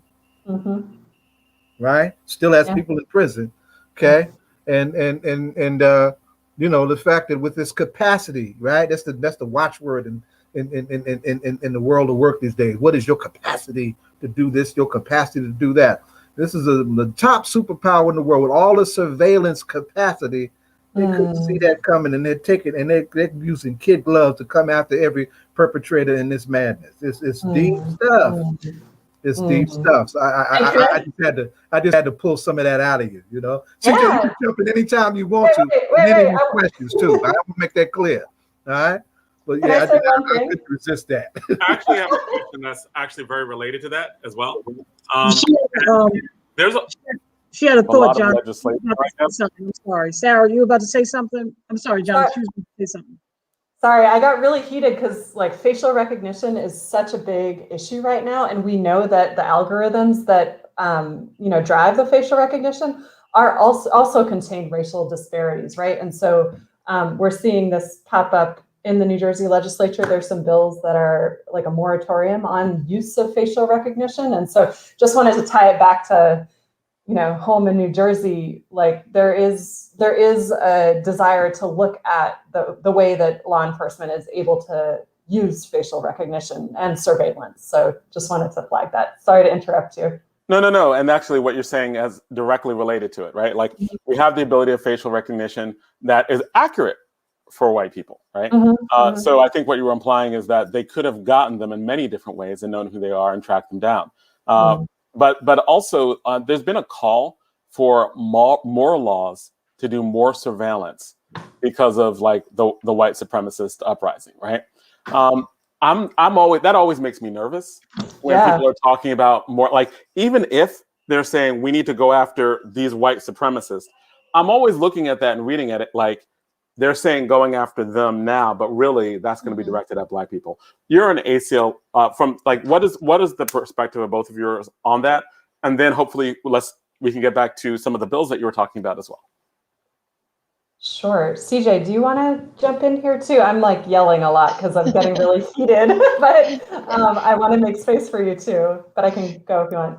Yeah, I mean, my response to the January 6th attack was just audacity, right? That everyone there just totally felt that they had the power of the government, and I suppose they did have, the presidency or former presidency behind them, and that they were authorized to perform the attack, and sort of shocked that anyone would think that they might be arrested, and so they're just confessing to crimes on camera, and there was no police response. Right. And when you're watching it in real time, just on MSNBC or C-SPAN, it kind of felt like a caricature of a coup. But then later, when you started hearing the accounts of lawmakers, AOC and others, and then also seeing all the videos that started to come out, it was like, that was a really violent, scary event. And the fact that the police were, not prepared for whatever reason, I think there needs to just be a massive investigation on par with what we did when we investigated 911 as to the failures there. But following up on the question, anytime there's any law that criminalizes new behavior or requires new surveillance or new police activity or new police department or a new enforcement department, we know that it always ends up coming back around to people of color. And so, I think that we need to use the current technology we have and the current laws on the books to hunt out white supremacists and arrest them, but not criminalize new behavior. Go ahead, Sarah. Thanks, CJ. Totally agree with everything that you just said. And so I guess I'll come back to what we're really focusing on this year, and this is just like first bite at the apple. There are a handful of issues that we're looking at. Police transparency, of course, this is Newark, right? This is a continuation of the decades-long fight to make sure that civilian oversight of police can actually be recognized and implemented in a strong and powerful way. So community oversight of the police. And then ACLU is really committed to ending qualified immunity, which is legal shield for police in civil contexts. And then our partners in advocacy are also focusing on 2 additional bills. One is banning chokeholds in New Jersey, and then limiting the use of deadly force. So those are kind of the handful of first steps that we're talking about right now. There's more to come for sure. And so I'd love to give CJ the stage to really talk us through the bill. Yeah, the transparency bill. Yeah, go ahead, CJ. Yeah, I could do that. So, I've realized lately that I talk over people's heads sometimes when I talk about this, because I've been doing it for so many years that it's sort of like a second language to me. So I want to back up and explain a couple of things. And that first is that the way transparency works in New Jersey is through a series of laws, but the main one about records in general, all government records or public records are, there's a law called the Open Public Records Act, and you can file a request with any New Jersey public agency, and you can request many records. They're called public records because they belong to us. They're called public agencies because they belong to us, and the police belong to us too, and they don't seem to think that, but they do. And so, that's how you get records in New Jersey. And then there's exemptions, and the big category of exemption that sort of has been, you know, a real problem with regard to police accountability is the fact that police internal affairs records and disciplinary records are exempt. And internal affairs records, I want to explain that term. So if you, police have this internal process called their internal affairs investigations. If you, a member of the public, file a complaint against an officer alleging excessive force or racist treatment or any series of misconduct, the police agent department will have a internal affairs unit. It's a team of police officers within that department that then will investigate it, and it's all secret. So it's they're investigating their coworkers, right? And they conduct an investigation that we have no insight into whatsoever. The records are completely shielded from public view and completely confidential, and we generally don't get to know anything about the outcome of them either. And so what happens as a result is that most complaints end up not being sustained. There's different findings, but sustained is the only one that means that they found the complaint to be valid, that what the person said happened, and then they will impose some level of discipline, which could be very minor or it could be major. But that whole process is completely in the dark in New Jersey, and New Jersey stands out in that way. There's more than 14 states that have open access. So, and I'm not talking like, you know, progressive blue states. I'm talking Florida and Alabama and Georgia and now New York and Colorado. And then there's another set of states where there's like about 15 to 20 of them that have more transparency than we have. And so New Jersey is, our attorney general called it Alabama, and Georgia is ahead of New Jersey on this one? Yep. They sure are. And so, you know, our police unions are very powerful in New Jersey. And that is part of the reason that we've seen it over the past year or so, that the police unions will stand up against any little sliver of sunlight, especially when it comes to internal affairs. So you can speak to a lot of police officers and they will say, I'm all for government transparency. I believe that police should be transparent. But what they mean by that is not that we get their internal affairs files. That is the number one thing that they insist must be private. They get to investigate themselves in secret. And so what is even the justification for that? There's so many, and they're all based on these myths. And we know that they're myths because these other states are able to do it, and none of those myths come true. And so there's this myth that like officers won't testify against other officers without that level of secrecy. But there's ways to protect officers who blow the whistle on someone. One would be by having better whistleblower laws. The other would be by, punishing those who retaliate against someone who blows the whistle, right? And so all of there's others like officers will be targeted and harassed, but we know that those things aren't happening in all these other states. In Florida, we don't hear about some epidemic of police officers being targeted and harassed. The bill that is pending in the Senate and the Assembly, it's S2656 and A5301. Those bills have some protections built in so that the officer's home address is exempt and the family member's home address and that sort of thing. So they sort of rely upon this notion that any public oversight is going to embarrass them, or that they are only punished for very minor things. And so there's no public interest in knowing what the minor things are. And to that, I will say one of the things that the state, I think it was the PBA president, testified in the July police reform hearing. He said that most internal affairs are just minor things, and he included domestic violence as his example of one of the minor things, which is not minor at all. Beating the hell out your wife is minor, or murdering somebody, right? Sexist as hell. CJ, we had a case right in South Jersey about a murder, right, by a police officer, a former police officer. Yeah, there was it was Neptune, so down the shore, and there was a police officer who actually had been involved in a case for a while where they're pursuing those internal affairs records for several years. The attorney general actually just finally released them in December, and what they revealed is that this officer had years and years of just so many different complaints against him, including DV complaints, having lost his gun and then was given his gun back, and then he ultimately used that gun to shoot and kill his wife in 2015. And so, domestic violence is another major problem in police departments and with police officers.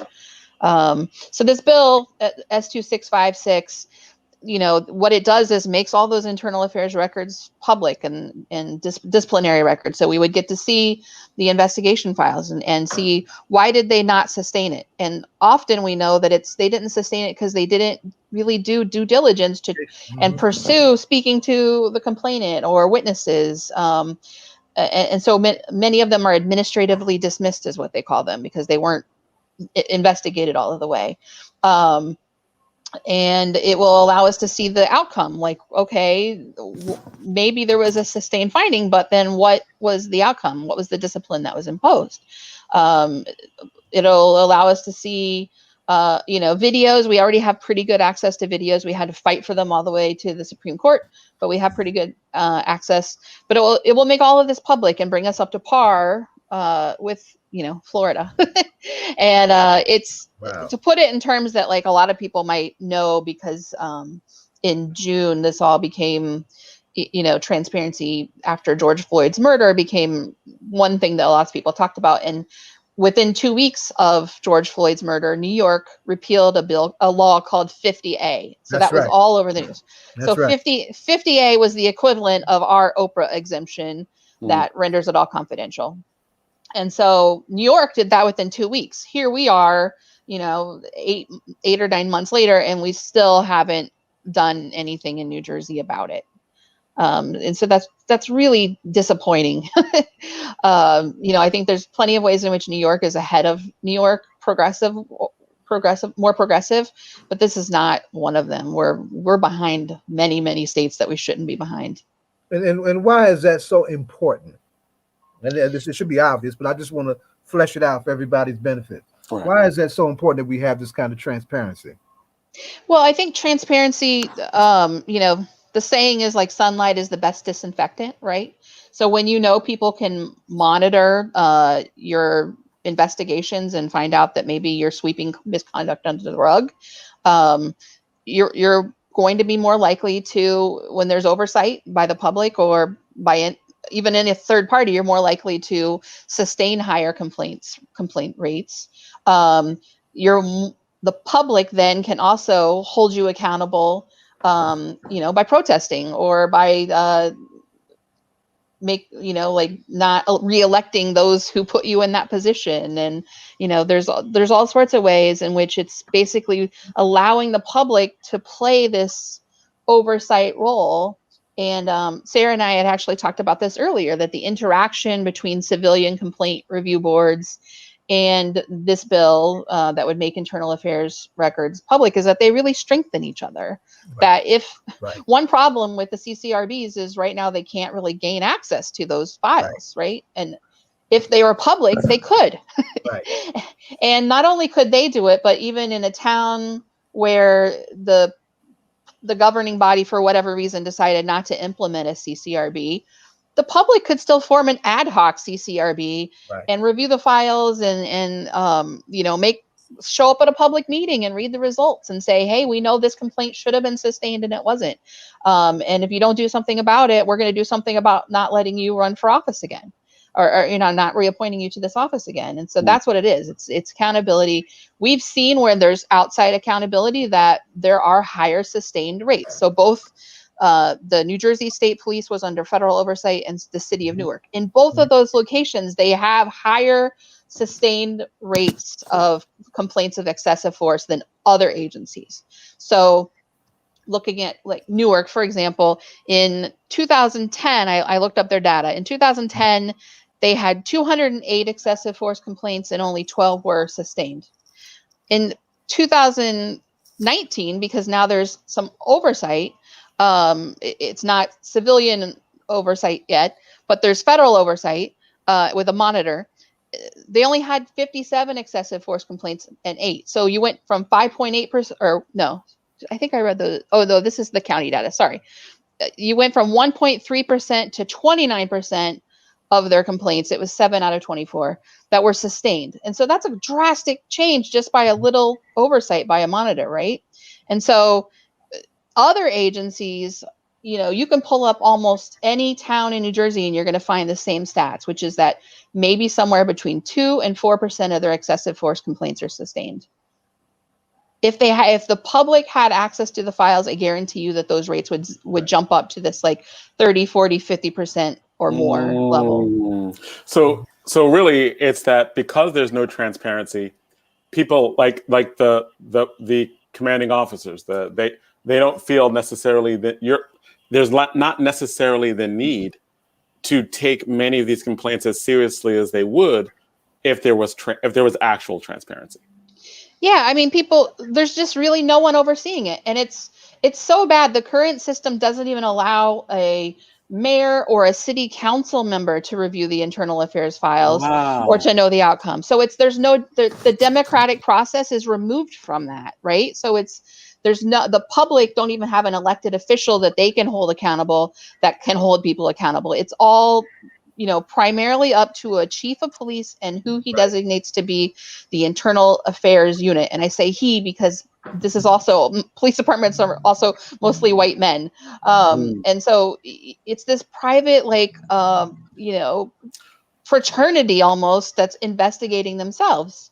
So and just for clarification purposes, you're saying that even the mayor of a city can't get access to or in many cities can't get access to these files? Yeah, that's absolutely right. So the way it works in New Jersey is that we have this system where the Attorney General of New Jersey sets all of the policy and directives that every law enforcement agency in the state must follow. And so the Attorney General, there's been a directive called the Internal Affairs Policy and Procedures that's been in place for decades. And that says that they're confidential and that the only people that can access them are the top law enforcement executive, which is in most jurisdictions, it's the chief of police, and then the internal affairs units. Otherwise, no one else can access them. That's crazy. And the city council and mayor don't have any say over what the discipline will be for those individuals either. So that means that even in many cities, even if like I'm the head of one police precinct and they're the head of a precinct across town, I can't even access those records. Yeah, they're generally off limits except to those individual people. And the only accountability that the city government can, like a mayor or a city council really has is to hold the police chief accountable when there's a problem. But then you get into all sorts of contractual issues, and we see chiefs of police that have problems getting paid out large sums of money all the time. And so to leave so that they can, put someone else in. And it's also unrealistic to expect a police chief to actually know every single complaint that went down, right? Like that would be like a superintendent of schools knowing every single complaint against every teacher in a school district with 30,000 teachers, right? Like maybe they should, but it seems like it just opens the way for no accountability whatsoever. If even the people who are subordinates, like the people in different police precincts across, can't even know, or the mayor can't know, or the city council can't know. Yeah. And, so the transparency we're asking for protects the public in the sense that we want more accountability, but it also protects, officers who are Black or Latino or women who are minorities within the police departments. And, I work with a partner on this sort of work, and he was a former police officer years ago, and he cooperated in an FBI investigation, and there was a large corruption sting in West New York. And as a result of that, all of a sudden the IA team, I think he called them sort of like henchmen, where they came after him, and all of a sudden he had dozens of internal affairs complaints internally filed against him for sort of ridiculous things. And so in that way, the IA unit can also become a political tool, but there's no outside accountability whatsoever to know that. Exactly. So it's a real problem. And one point I do want to make that I try to make frequently, which is what I said is the Attorney General sets the policy of the state. So the Attorney General could change that directive to loosen it.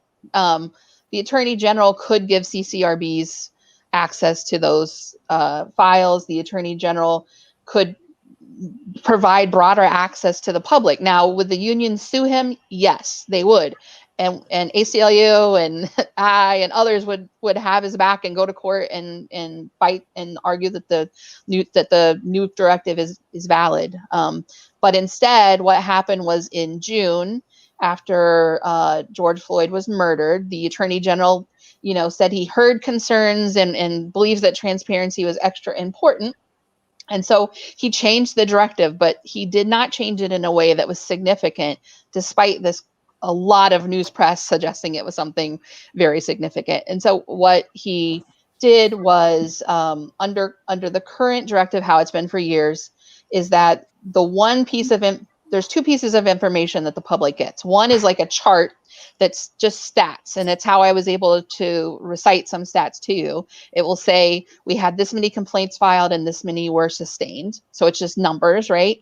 And the second one is what's called a disciplinary action report, and it will be what they're supposed to provide, but many agencies don't, is a brief summary of misconduct that occurred and the discipline that was imposed, if it was any sort of major discipline. And so what it will say is, and I will tell you one that was part of a lawsuit I had, which was like, it doesn't, in the past, it's never had a name. So the name, it would say a trooper was forced to separate from employment for engaging in racially offensive behavior and questionable associations. And that's the only disclosure the public got. The Attorney General in June, as a result of George Floyd's murder, and also I think because I had a lawsuit that the Supreme Court had taken seeking the name of that particular trooper, and I don't think the Attorney General wanted to go to court and defend it anymore. He changed the directive to require now that tiny disclosure will now have a name attached to it. So in the future, it would say, Bob Jones used racially offensive behavior. And of course, that tiny little sliver of sunshine, which, because, so few officers actually receive major discipline, the police union still sued, and it's in the Supreme Court. So we haven't even gotten that yet. The other piece of that's important is that when somebody is seriously disciplined or forced to resign or terminated, these kind of records help the public protect itself from a bad cop going from one place and going to another place, getting on another force, and being a bad cop somewhere else. So you're talking about what I'm saying. So you're talking about like that we need to appreciate. So why don't you break down what we got to do to get this thing passed? Who are the sponsors for these bills? Who do we need to be rallying around? What kind of opposition are we facing? What needs to happen on the grassroots level? All of that. Sure. And CJ, jump in here too. I wanted to make one point on that last issue of police transferring between different police precincts and different counties. Now, there was a law passed recently in New Jersey that allows a different department to access IA files of a police officer that they're hiring from outside their county or department. And so, but that's all still internal, right? So it's like police department to police department. It's still no public kind of accountability on that. That's it. So CJ, you want to say anything more about that? No, and I would only add to that police licensing, which is also being considered, is something that would help with that part of it too. The problem with, I think a lot of lawmakers want to say like police licensing is all we need. The problem is that when you have a sustained complaint rate that's, less than 10%, there's not going to be and of those, very few are actually punished significantly. There's not going to be very many people to de-license every year. So maybe a licensing bill will, take care of a handful of officers a year, but it's not going to solve that larger problem, which is that most officers are not ever severely punished enough to trigger the delicensure. So Sarah, before you jump into where I originally asked you, let's talk about Mr. Attorney General. Where is he at on this? I mean, he's given lip service to the question of licensure. So where is he at on these bills as we raise them?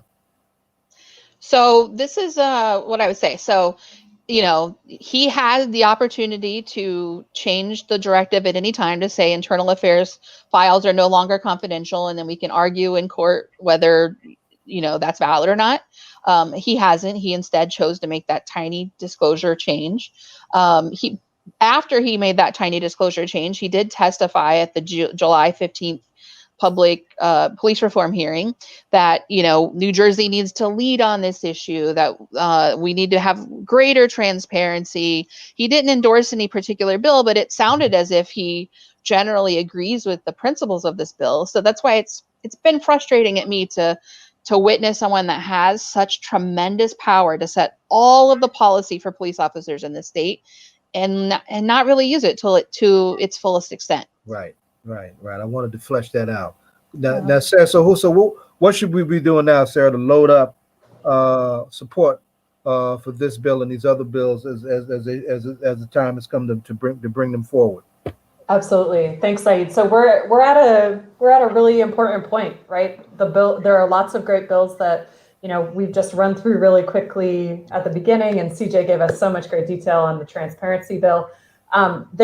They've been introduced in the legislature, so they could move, they could pass. And so what we need to do is really amp up public pressure, grassroots pressure, and our legislators need to hear from everybody in New Jersey. We need to keep the pressure on and keep this issue at the forefront of people's minds, right? It's taken some months, right? CJ laid it out really clearly. It's taken months since this national eruption of movement has been calling for deep and systemic change. And so, we're really hopeful that we can connect people with their legislators, call offices, send emails, send a letter, speak up in whatever forum you can, and really encourage and put pressure on our legislature to move these bills forward.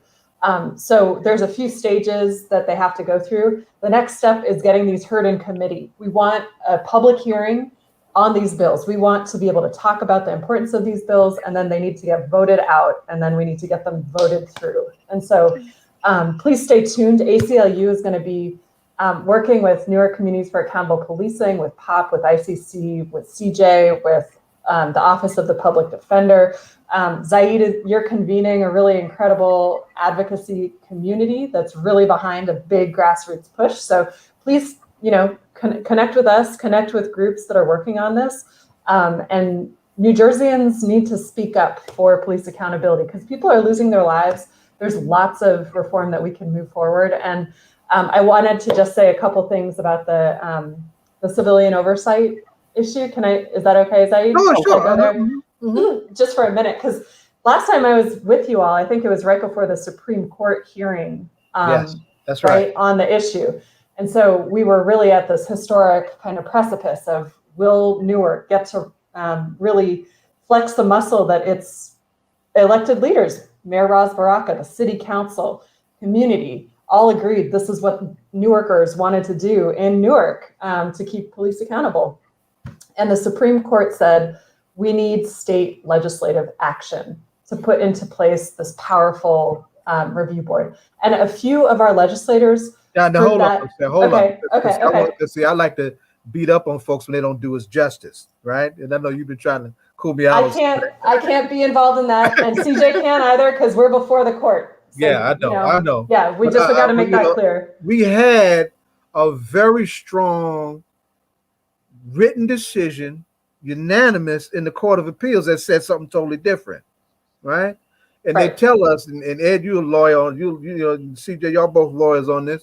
Usually when you have that kind of tight decision in an appeals court, usually the higher courts tend to follow, but not ours, right?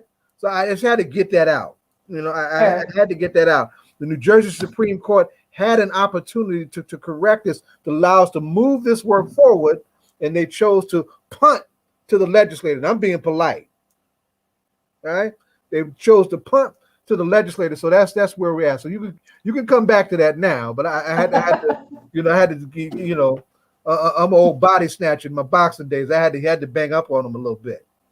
I would say if you're angry, I would not place my anger solely at the Supreme Court. I would place my anger at a combination of the legislature for failing to act, but also the Attorney General, because the Attorney General, during that time frame, speaking out in favor of transparency and marching Black Lives Matter protests, was also defending and trying to this police union challenge to the CCRB, and arguing that that you didn't have the power to do it. That's right. So that's what makes me mad. The sort of double speak. Mm-hmm. That's right on. And so right now, is the legislation, because is the legislation right now, is it at the point where it's written? Is it being considered like for the CCRB, or is that like, where is that right now?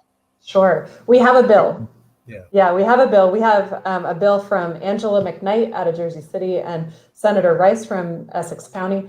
And this bill creates the opportunity and the power for municipalities to create strong CCRBs with subpoena power that Newark's original model had, with community group representation. So to make sure that this is not staffed by a bunch of law enforcement, right? This is like representative of the community, that the CCRBs can conduct their investigations at the same time as the internal affairs investigations that CJ just talked about.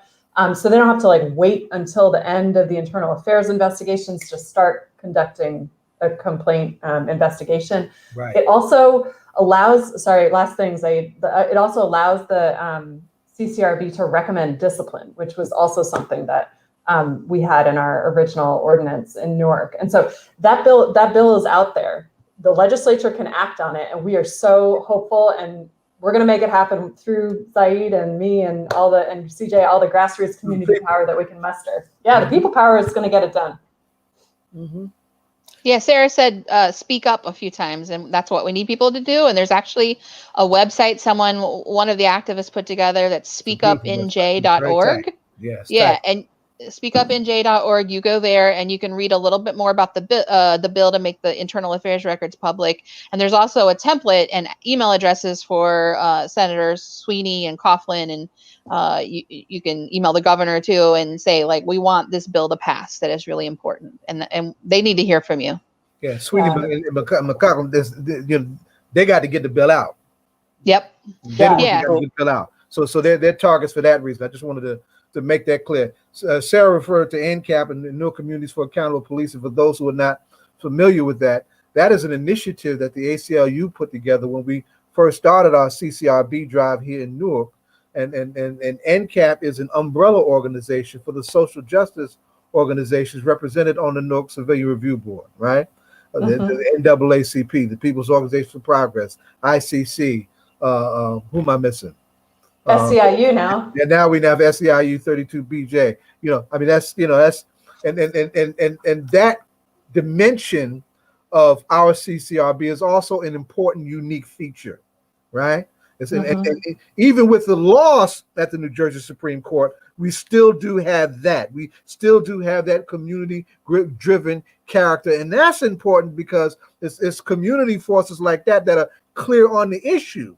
And clear on what it means to have integrity in investigations and the pursuance of justice that will usher in the kind of transparency that we're talking about that leads to the development of the trust that a stable community is supposed to be entitled to, right? So even with the loss, we do have that in place, but it's the other powers that we're still fighting for.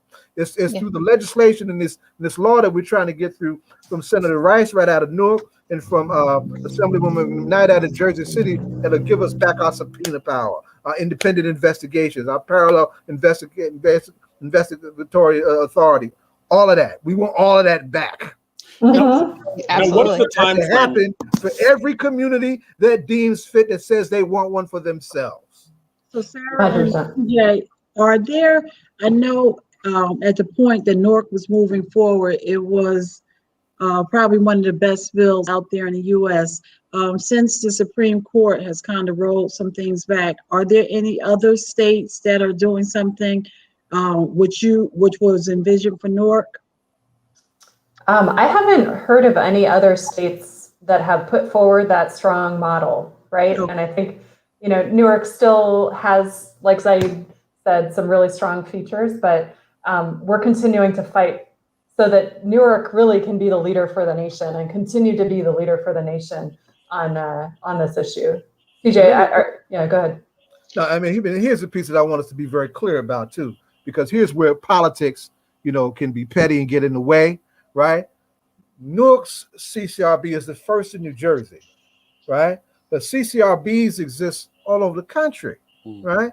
Without these features that we're talking about, without the authority that we're talking about, for the most part, reduced merely to being policy advisory, paper tigers, right? And that goes back to the mid-60s with the very first CCRB in New York City, and who was walking point for the and forgive my language, the emasculating of the demasculating of those CCRBs, the police unions, right? Yep. And politicians in their very corny way, can be punky when it comes to dealing with these police unions. So the question of grassroots lobbying, the question of protest, the question of people's power, the question of elected officials hearing from us directly on this for real is important, right? We heard a lot of young folks say when they were protesting in the summer that the time has come to go from protest to policy. Here we are. So this is what it looks like. So what I hear, this is the time and this is the place. So what I hear from you is what I'm getting from this, from my perspective, right? And I'm speaking for myself, of course. That means that if this bill doesn't pass, I have no reason to vote for the governor when he runs for re-election. This is like my one issue. Yeah, elections are coming up. We got to hold our electeds accountable, and we got to move this before the elections, right? We have to make this an election issue. ACLU is nonpartisan. I have to say that, right? And we don't endorse candidates, but we do scorecarding, right? And so we can comment that way. The public can definitely comment before the voting booth, but at the voting booth as well. So right, there are real consequences, right, for moving our policies forward. And I think that when you're talking about what the CCRB, which has been talked about for a long time, and Zaid has been bringing this issue to all politics and local over time and again, incredibly important. And we talked about the 94% of Black voters who voted for the current governor. And these are the same thing.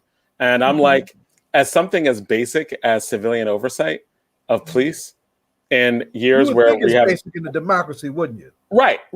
And why civilians can't oversee the police, and it's offensive. I'm offended by the police unions having so much power to be able to kill these bills. So I think that unless they think that they will lose their jobs, I think unless the governor understands that he's going to lose his job if he doesn't do it, it's not going to get done. Yeah, I think it's important that our voices are louder than the police unions. The police unions are very organized, and the reason why I'm constantly out speaking about this is that most people don't really realize how secretive New Jersey is. I mean, most people, I don't think, are that aware that you have a right to access public records at all. And then they're not aware of the secret internal affairs process. And then they're not aware that it happens without any ability for the public to even know what's going on. And as soon as you explain it to anyone, I could walk down the street and explain it to 10 people, 9 of those people are going to be like, that's crazy. We cannot have that system. Of course, this should all be public. It's something, the more we talk about it, the more we educate people, the more people realize that it's wrong, that we need to move to a system where the police aren't this entity unto themselves, where they get to create all their own rules, investigate themselves for misconduct. decide what punishment they'll face, if any, and keep it all a secret. That the police should belong to the people, that we should get to say what their policies are, what records we get to see, what their salaries are, what their budgets are, that it's our police. We get to say what their roles are in society. And that's what these laws help do. The CCRB and the Internal Affairs Transparency Law. And one thing. Go ahead, John. No, well, I was going to say, I was being all polite. I was going to say one thing that from all of this, and you're talking about the police union and police being in power. There's one thing that I'm pretty sure of, and that's that police unions don't vote Democratic. Like, they're not going to vote, Phil. They're not going to vote for you. They will never vote for you. Yeah. Like, you're Y'all gonna lose should your have job. seen how they stepped to John Lindsay back in the mid '60s. Well, What was that? A Republican liberal. They existed once upon a time. They went wild because the people were driving it the other way, right? From organizations like the New York chapter, the Black Panther Party, to all the grassroots civil rights organizations. That was the beginning of the uprising periods, right? Uprisings that were triggered by what? Police brutality. That's even before Newark blows up in '67. Yeah. Okay?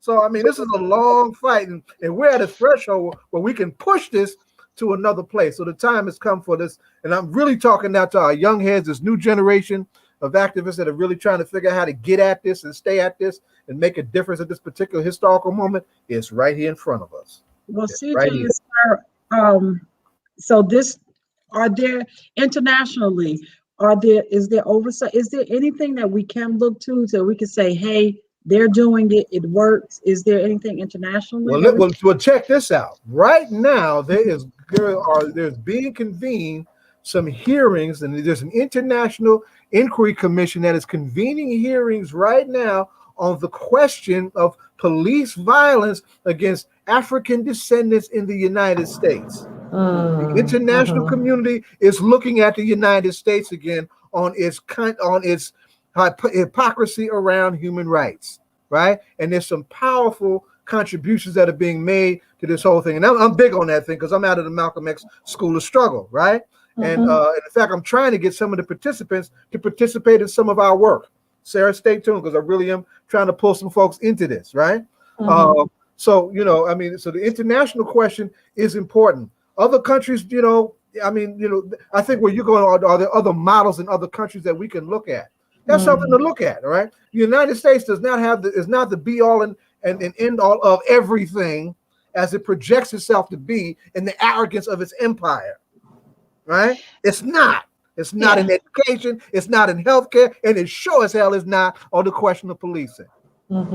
Yeah, I would say I don't know any particular international models on this particular issue, in part because policing everywhere else in the world is so different than policing in America. Policing in America has a deeply racist past where, like a large part of it was slave patrols. And so, police in many other countries don't even carry guns on their daily beat, right? And so it's really hard to translate our systems to international systems. But what I can say is here in the US, where most police departments all operate in these same ways with internal affairs agencies, that New Jersey is at the back when it comes to transparency, that we're lagging behind like Florida of all places, that their records are so much more transparent. It's partly why there's all those, the Florida man meme where there's always some sort of crazy thing a Florida man did. And it's because their police records are more available to the public in general. And so the reporters can write stories about them.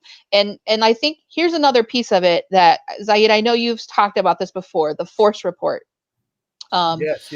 So when I first started this transparency work in 2014, they were not releasing use of force reports, and they were not disclosing in particular the names of officers that used force, any force, and then not the names of officers that shot and killed people, and not videos of police shootings either.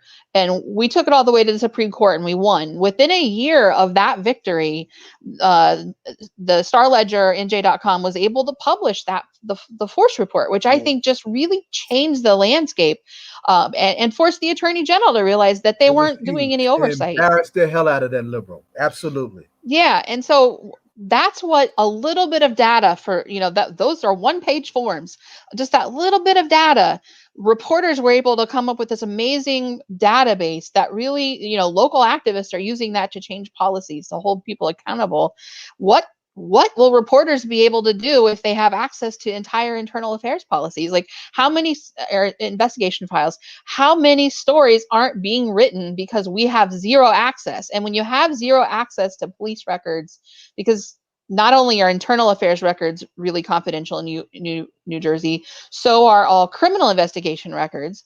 What does that mean? It means to write a story, the reporter has to rely upon what the police say in a press release or a phone interview, right? And so that's one side of a story.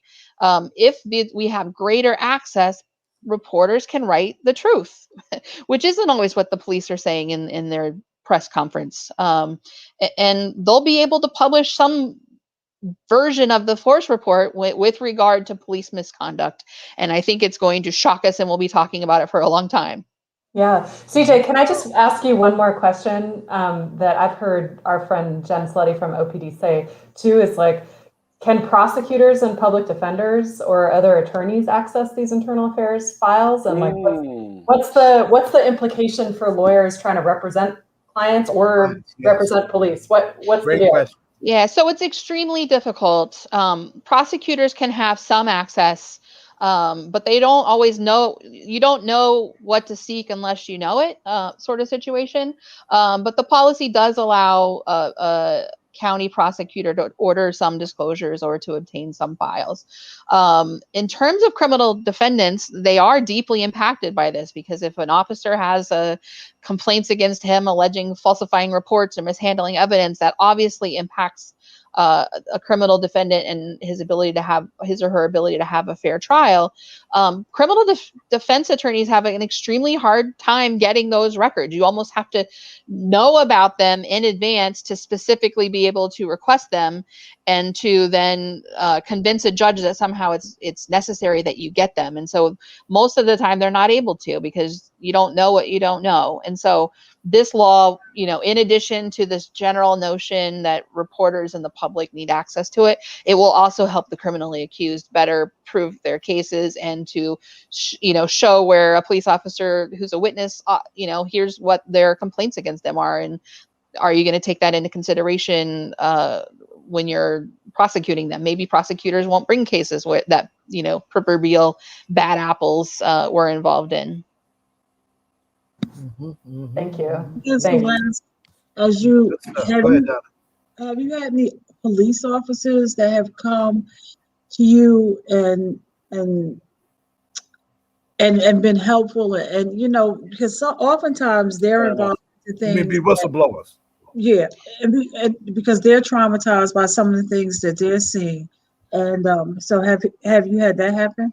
Yeah, I get that a lot, actually. I have a former law enforcement officer that I work with on a lot of my public record suits. He's the one that was retaliated against years ago.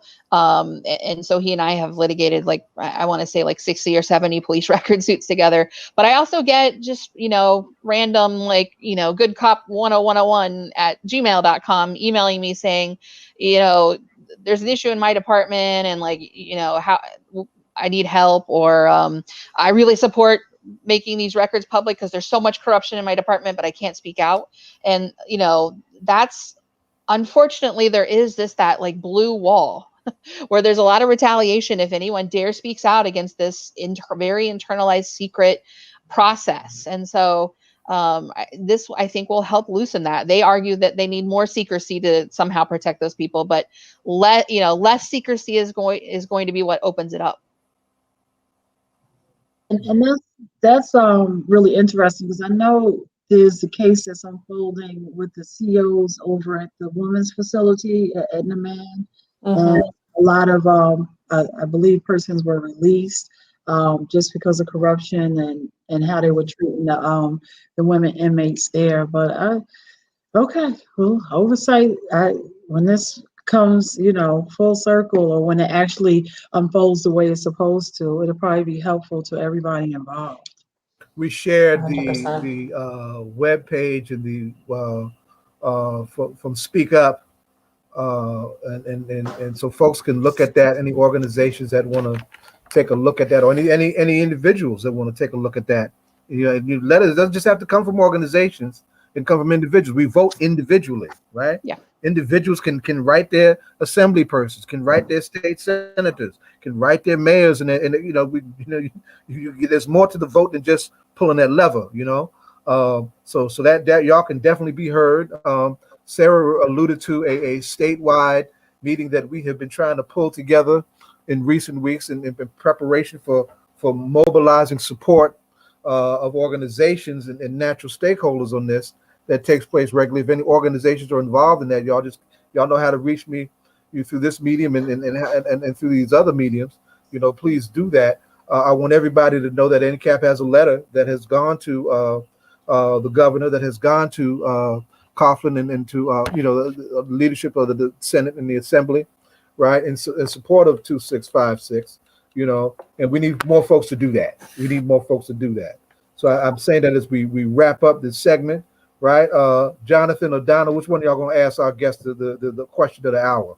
Oh no! Oh yeah, Donna, definitely ask. Yeah, I know Sarah, you've been here, so TJ, we'll start with you. This is a hip hop political show, so the question we'd like to ask our guests, and we're gonna ask you too, Sarah, because things change. Sarah, you're doing an update. Who is your favorite hip hop artist and/or group? I'm a big Queen Latifah fan. I have a crush on her. Right on. I always love the Christmas season because I get to watch my favorite Christmas movie, which is Queen Latifah's movie Last Holiday, and I watch it like 5 times every year. So I would go with Queen Latifah. And I'm watching in July, so I got you, CJ. Yeah. So you're gonna be we were just talking about her early because she's coming out with the Equalizer. Right. Oh so yes. Yeah. I'll be watching. Yeah. Okay. Right, and Sarah. Oh man, this question has almost broken up my relationship. So I'm getting some whoever can't handle your truth, you don't need to be related to them anyway. Yeah, my partner Chris. Okay, so he has deep love for Wu-Tang, right? Favorite, we just talk about them too. Forever, right? So and then I come in with my love of Tribe Called Quest, and he's like, what? So that's where we stand in this house. We're still together, so fingers crossed. Well, thank you so much. We so much appreciate having you here. We learned so much from you today. Yeah, good stuff. Thank you. Thanks so much for having me. This is really good. Tell Chris I said leave you alone. Will do. Very much appreciated. This is All Politics Are Local, America's number one political hip hop radio talk show. We are now on TV. Thank you, Sarah. So thank you. Thank you. Bye. We do. You know how we roll. We are now getting ready to start the Payne report with our congressman, Donald Payne. Yes. And so we're going to bring him on, and we're going to give him a big enthusiastic welcome. We're going to be like, yo, glad you are okay, man. Yeah, I know, right? Okay. Seriously, right. No joke. No joke. I talk to y'all, and then 2 days later, all hell breaks loose. Like, How about that? See you next month, and who knows? Might not have made it. I mean, God last time you were on the show, we asked you. We were like, "Do you know what's going to happen on the 6th?" Because we knew something was going to jump off, and we asked you, like, "What do you think is going to happen on the 6th?" And you were like, "I have no idea." Yeah, I mean, to be honest, I really wasn't very cognizant of, what was going on with respect to that. And the way the Capitol Police reacted, it seems like they were with me. It was a situation. I was very fortunate. In my strategic thinking, so we were going to have the vote for the president, and they were going to go through the states, and they read the roll call and the number of votes, and so certify. So I'm like, well, look, it's COVID, right? And normally that's something that we would all be on the floor for, but because of COVID, they're only allowing 11 members on the floor. So,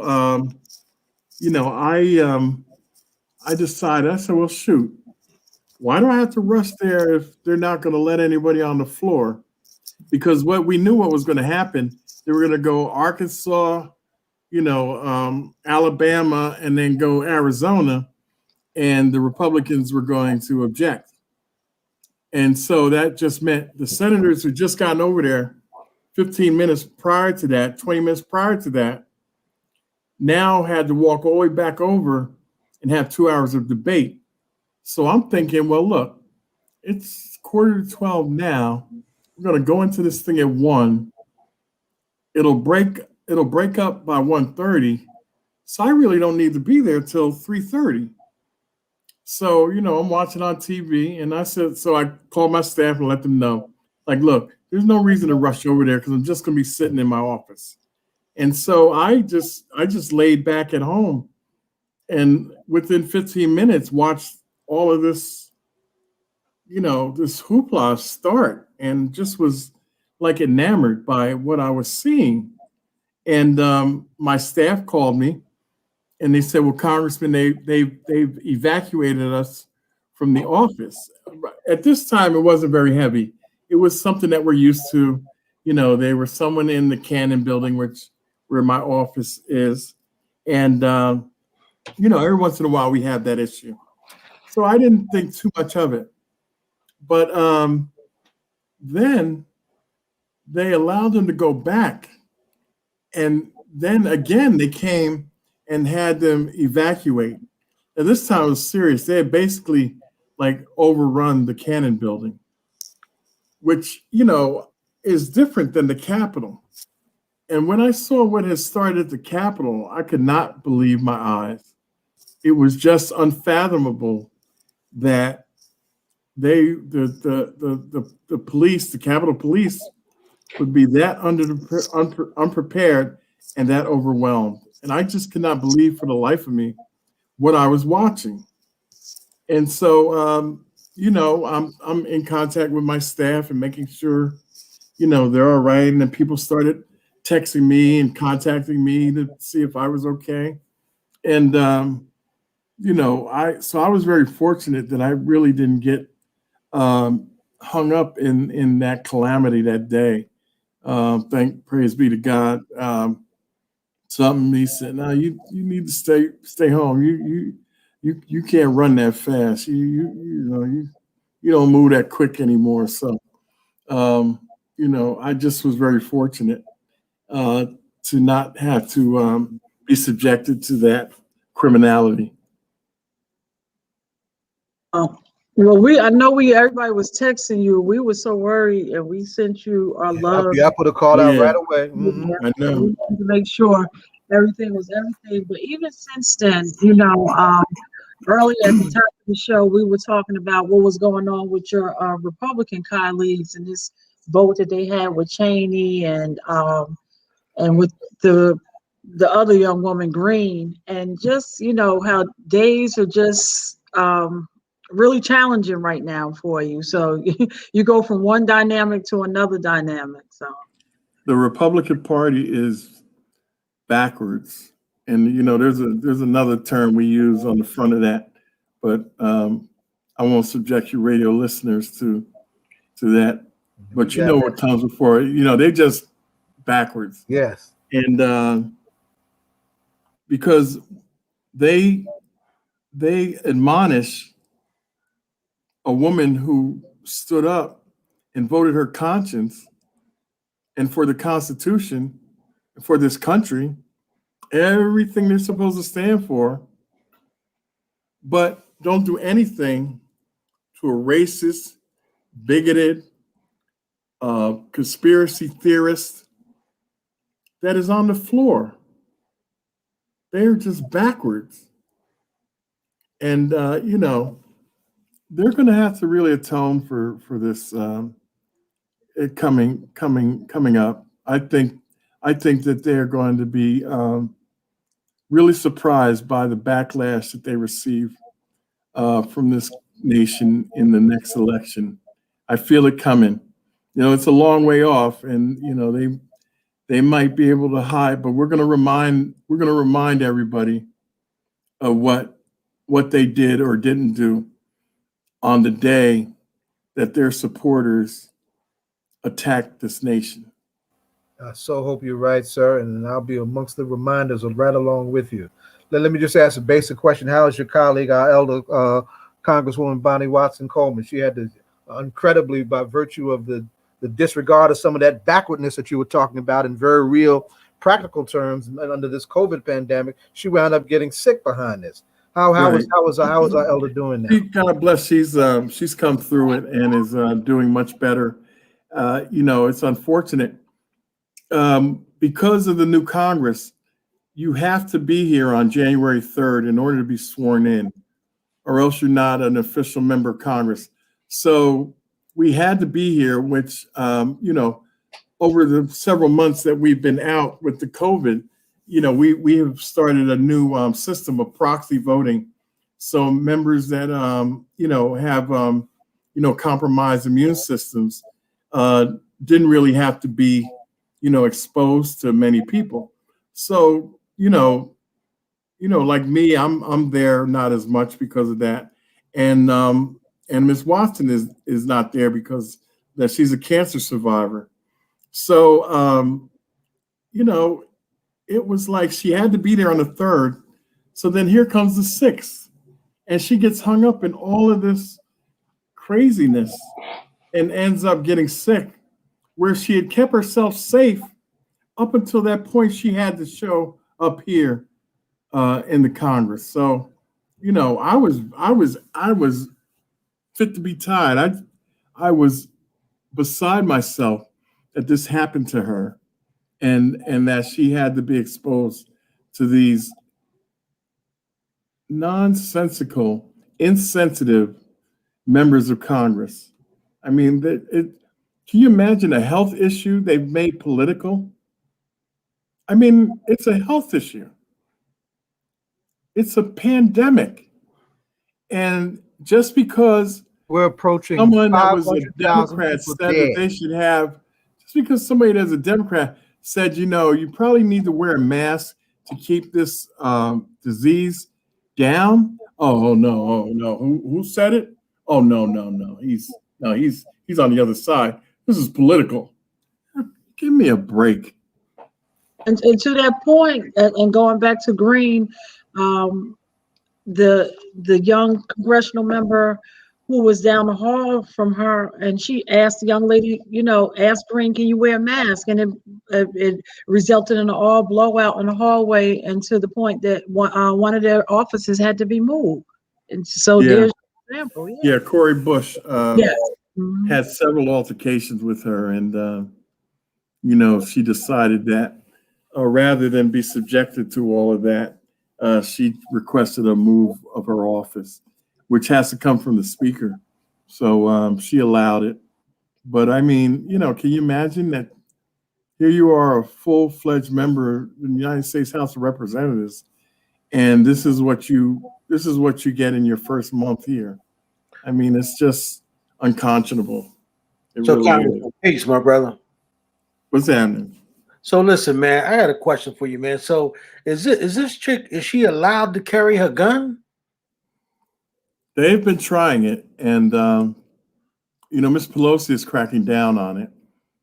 But it gets into that First Amendment and what have you situation, and Second Amendment, specifically through the gun.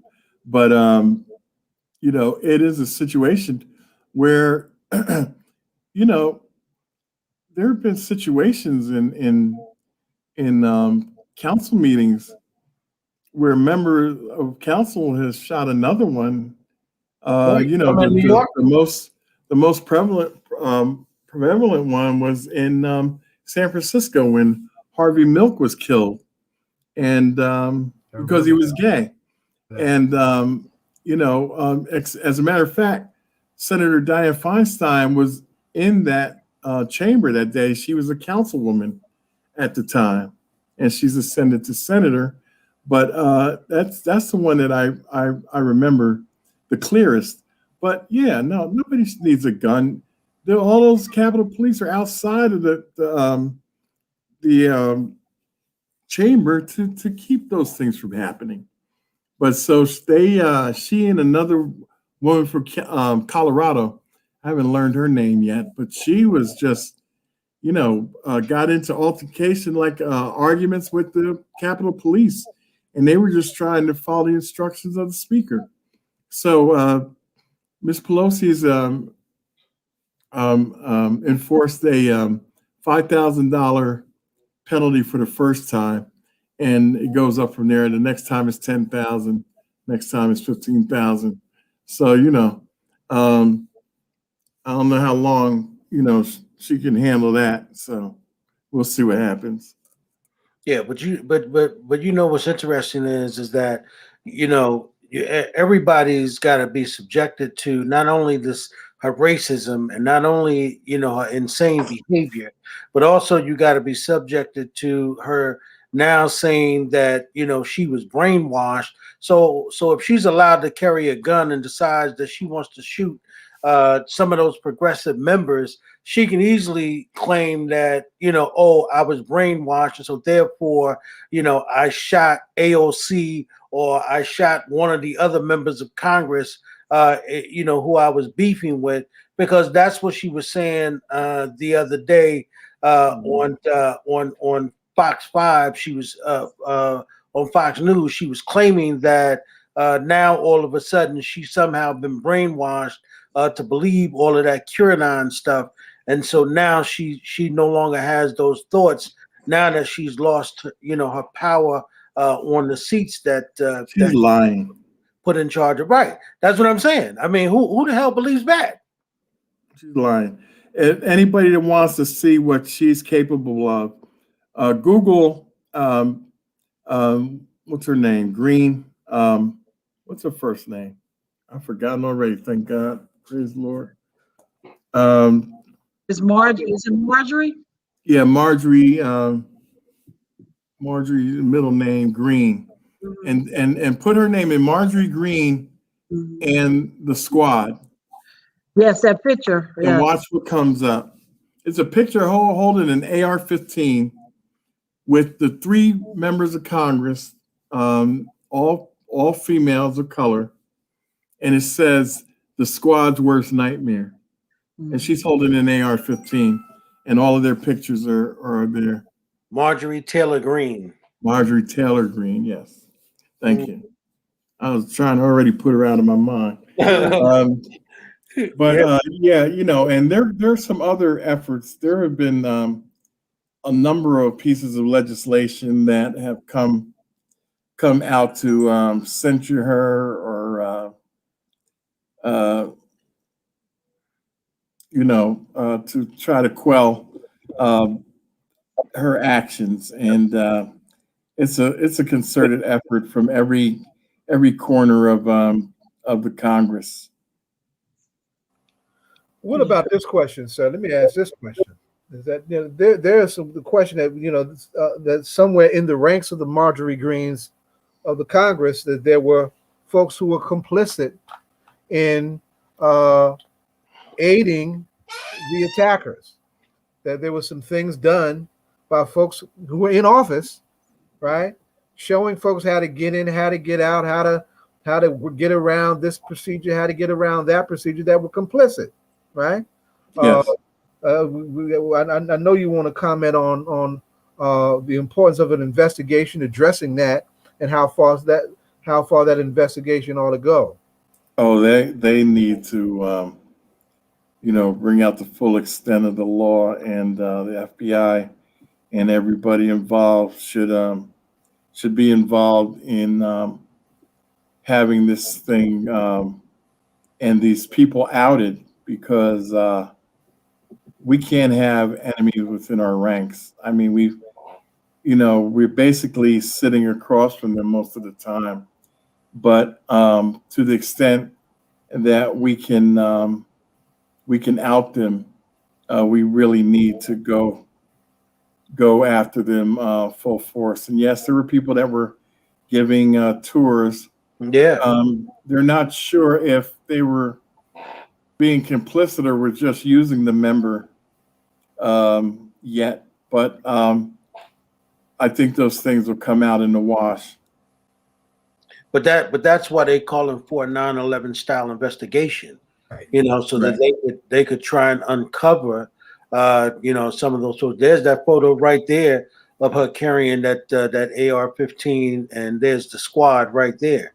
Yeah. I mean, absolutely incredible. You know what's interesting, Congressman? We all know the answer, but if you were to take a picture like that, and if you had Trump behind you, right?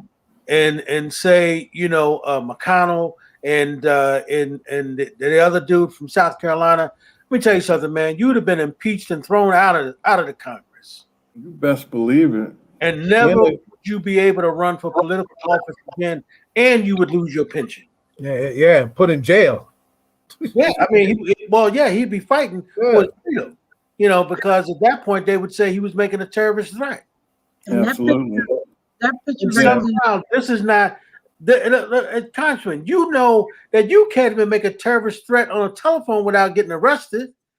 This lady got a photo and the people behind her, and she carrying a gun, and she actually said a bullet should be put through Nancy Pelosi's head. I mean, I mean, what are you saying? I mean, just that comment alone, that's when I had enough.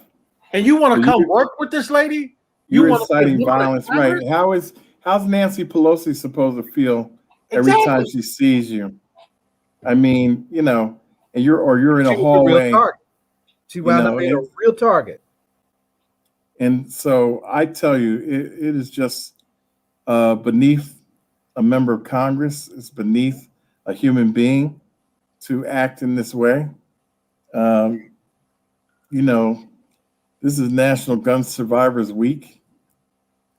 And so I'm glad that we did what we did with respect to removing her from her committee assignments.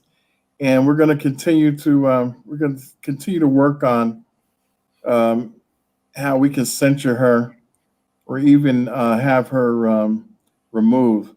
But there is the issue with respect to her district voting her in. So it's not that easy. But I mean, to call for there's a resolution from Mr. Gomez of California to expel Rep. Marjorie Greene for her past comments before she was elected, calling for Pelosi, Waters, Obama, and Clinton to be executed. Right. And inciting, and her part in exciting the insurrection. And then Ms. Nikema Williams, who took John Lewis's place, has a resolution to censure her for her comments. And, you know, they are coming in hot and heavy. Miss Johanna Hayes, who was the Teacher of the Year under President Obama, who's the member, first African-American from Connecticut. Yes. Is leading a letter to the GOP leadership asking for Rep. Greene to be removed from Ed and Labor. So we accomplished that. And, you know, I signed on to all of it. I just told my staff, yes, whatever comes up that can contribute to her length on the Capitol Hill being shortened, put me on it. Yeah. Why would anybody want to give her power by putting her on, you know, one of those committees where she will have some power? I mean, absolutely. They don't care. It's just a joke.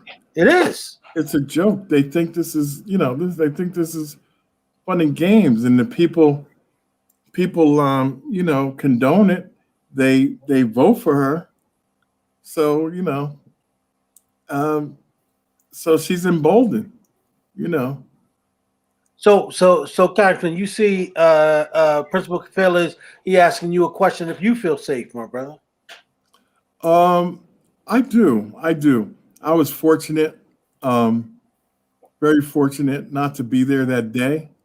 I don't know how I would have responded to some of that. You know, I'm glad you weren't there that day. Yeah, you know. Yeah, But I feel safe. I feel safe now. The other thing, Congressman, I think some of the physical things you would have had to do may have set you back health wise. Yeah, to try to get out of here. Yeah. Yeah, the old gray mayor ain't what he used to be. or the other result, or the North congressman may have shown up too. Yeah, I know, that's the problem. Yeah, exactly. But that's also the thing, though, Congressman. See, I'm saying most of the folks in the Congressional Black Caucus are from Black communities for real. Right. You know, and I don't think that. I think everybody down there trying to be conservative, yeah. But I think that if the Black had to come out of all of y'all, it'd be some, some flower bringing and singing for real. Oh, absolutely. The issue with Cori Bush, she raised on our, the Congressional Black Caucus meets for lunch every Wednesday.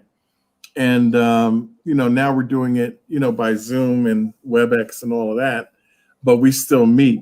And, Ms. Bush was explaining what her experiences was with this woman. And Bobby Rush from Chicago, he got frustrated. He, Madam Chair, may I be recognized? He said, yes, Mr. Rush. And he said, well, will the member say her name? She continues to refer to this person as a member. Say her name. Say her name. He started yelling. Right. And she said, Marjorie Taylor Greene. He said, that's all I wanted to hear. Don't be scared to say her name. That Panther started coming out of him. Right. Like, who we got to go get? So I mean, we take this very seriously, and no one should have to be subjected to what went on. I mean, we all know and we all say it. If there was Black folks, but just think about the image in front of the Lincoln Memorial when Black Lives Matter was coming to town. They had the full force. There must have been 200 or 300 cops on the steps of the Lincoln Memorial. So can you imagine if they thought that Black Lives Matter was coming to Capitol Hill? Yeah. You wouldn't have been able to get within 2 blocks of the Capitol. Listen, man. Listen, Congressman, I said, Minister Farrakhan said when we went down there in 1995 for the Million Man March, he said underneath the ground was the United States Army locked and loaded, right? Mm-hmm. And he said all of the elected officials had left. He said if there was one fight, he said black men would have been mowed down because they were ready, right? Yeah. And so but again, that's racism and white supremacy. At work in this country. These folks actually believe that they could go there and that they could lead this insurrection and they could stop you all from voting and put your lives in danger and threaten to kill folks. I mean, like AOC, she said they came into the building looking for her, yelling, "Where is she?" Yeah. Yeah, it had to be frightening for so many members. And I know if you haven't seen Congressman, even AOC, because she's had trauma, and what this brought back for her, a traumatic experience. It's just bad for everybody all around, and nobody should have to go through that. So I hope that you guys are able to prevail and continue on the path that you are, stripping her. And I know it's a slippery slope because they're going to probably try to do tit for tat. And I know Jonathan, you had wanted to talk a little bit about that, if you're on, in terms of, so if you remove her from this committee, they're going to try to come back. Sure. The first opportunity they get, they'll attempt to retaliate. But Congressman, let me say this. I think that what needs to be made clear, this is just your brother talking.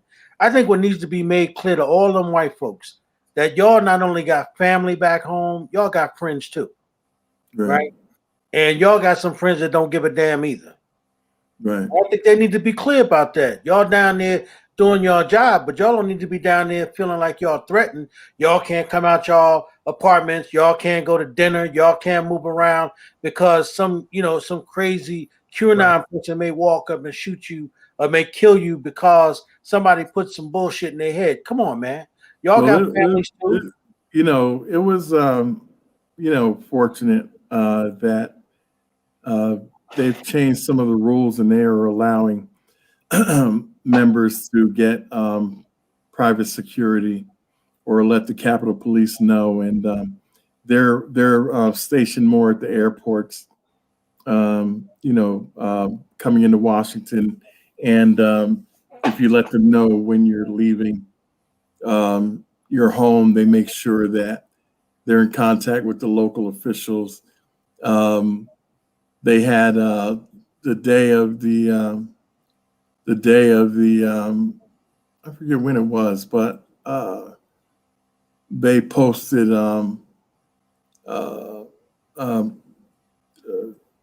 the county sheriff's office outside of my home back in Jersey, because I was concerned about them being there, without me up there. So, and it's just such a double standard. I mean, the congressman, the new senator from Georgia. He was arrested last year in the Capitol for a peaceful protest. Yeah, right. They handcuffed him. Yeah. And what? You just let these people run amok? They've let one of the people who was one of the ringleaders, the woman that was orchestrating outside the building, telling them where to go. That's what I'm talking about. She just got permission to take a vacation trip to Mexico. Like, and now that she's out, the judge, you think I could shoot down to Mexico? Wow. I mean, what is this? Whereas a black guy would still be in jail, wouldn't be offered bail, and things like that. And to that point, I think there is a black guy still in jail. Joe Madison talking about it. Yeah. Right, he is. Yeah, the lead, right. That one of the black guys that was at the insurrection, he's still in jail. Oh, the lone black dude who was looking around. That's right. That one dude, like the one dude who's looking around, the dude in the red MAGA hat, looking around. Didn't he say he was one of the architects of it and one of the leaders of it? Yeah. And they picked him up. He said, "Oh, great." Easy to find him. Nobody in the black community got no sympathy for his ass either. Nope. Hey, chickens come on the roof. So Congressman, so now next week is gonna be the trial for Trump. What's the deal with that? I don't know. I think the outcome is going to be the same as the last one. They have a strong case, but these Republicans are frightened of Trump. Trump's really got them punked, really. They they will not vote their conscience, even though they know he's wrong. I mean, even Mitch McConnell sounds different now that Trump's not on Capitol Hill. He all of a sudden he's found a little backbone. But I think the outcome is going to be the same based on what I'm seeing. Yeah, I heard your boy Congressman Jeffries say, he said that the witnesses are the American public, right? He said we all saw it, and he said the case is indisputable, right? But at the end of the day, what it's going to require, he said, right, is some courage on the Republican Party, right? Right. But the fact that all of these people seem to be in Trump's pocket, as it relates to, I guess that whoever his donors are donating it to their campaign so that they can win back in their districts, that they're going to throw out the rule of law because right now it's based on Trump being the leader of the Republican Party. And damn well Trump ain't never cared about being a Republican or a Democrat. Nope. He cared about being a Trump. The party of one. That's it. That's all that dude ever cared about. So what is, you work with these cats, Congressman Payne. I remember when your dad used to come back, may God be pleased with him, when he was dealing with the Tea Party, he used to come, when he would come by the school and to the show, he would always say them people are crazy. Are they got that goddamn nuts, man, that they would just throw away their political careers and just like, I don't care, what happened. I just don't care. I want to be reelected. That's it. Yeah, yeah. You know that there's a law, a federal law that exempts members of Congress from, banning firearms on the Capitol grounds, but the weapons are still prohibited on the floor. So she is, she's added that penalty, that monetary penalty to that. So, yeah, the Senate is an interesting body, and you have 100 jurists over there, and I don't know if we pick enough off to convict him, but it's really something to watch them now be the party of reconciliation and getting together and kumbaya. That's never been them. Their attitudes. I got mine, get yours. I don't give a damn. And now they find themselves in this position, and all of a sudden they're talking about compassion. When have they ever been compassionate? Right. I mean, they'll do what they have to do reluctantly, but when have they ever shown any compassion for anyone? I'd like somebody to tell me. I mean, I haven't seen it. I haven't seen it since I've been down there. Mitch McConnell's title is he's the Grim Reaper, right? That's him. I mean, he prides himself on that. Oh yeah. He prides himself on being the obstructionist. And remember, the dude in South Carolina, even though he was all on tape saying, what he wouldn't do, in terms of supporting, someone going to the Supreme Court if it was in the last 100 days. Remember that? Oh sure. And then of course, when it came time, for them to select, that young chick who went to the Supreme Court. I mean, they threw all of that out. It didn't matter. So I mean, true definition of a hypocrite. Right. That's right. So true definition of a hypocrite. Why would they even? Why would the Democratic Party at this point not only not trust these folks, but they got the House, they got the Senate, right? They even got the Speaker of the House. They got all the power that they need in order to move this country forward and get those things done. I mean, Congressman, remember when y'all passed the HEROES Act back in July? Yep. And I mean, this was. I mean, McConnell wouldn't even bring them back for a vote, man. Yeah, I mean, he let that piece of legislation die on his desk. Right. And, along with 400 other pieces of legislation over 2 years that Democrats passed in the House of Representatives. 100 others, did you say? Did you say correct? 100 others? Or you can say how many over the 8 years with the judges when President Obama was sending judges up. And I think that's the irony, how they turned around and they look at you, the Democrats, straight and said, y'all need to learn how to work together. Right. Like, can you imagine? They do that. Right. I need to learn how to spell hypocrisy, because it's prevalent now in this Congress. We're going to see more of it. That's why I don't understand how you go to work every day, man, down there with some of them cats, man. I just don't get it, man. You know what I mean? You have to. What do? You don't let them defeat you. I'm saying I understand that. Yeah, I know. I know what you mean. How you look at them, I know. Right. Believe me, I'm like, I shake my head. Yeah. But I'm there to do the people's business, and nobody's going to get him in my way for that. Shoot, I got to come back and see y'all are wearing me out. I got a question. This would be a whole different show. Yeah. Well, I got a question that can help my debaters out, and I'm just curious about this, and it's in line with what was recently asked, right? There was a lot of legislation that was passed, under Trump that just never got passed. But we know that there's something about like the bill they just passed where they only needed 51 members of the Senate to pass it. So the House could pass it, 50 members of the Senate could pass with a tie vote, right? and they could do that like twice a year, reconciliation, but they need 60 votes for everything else.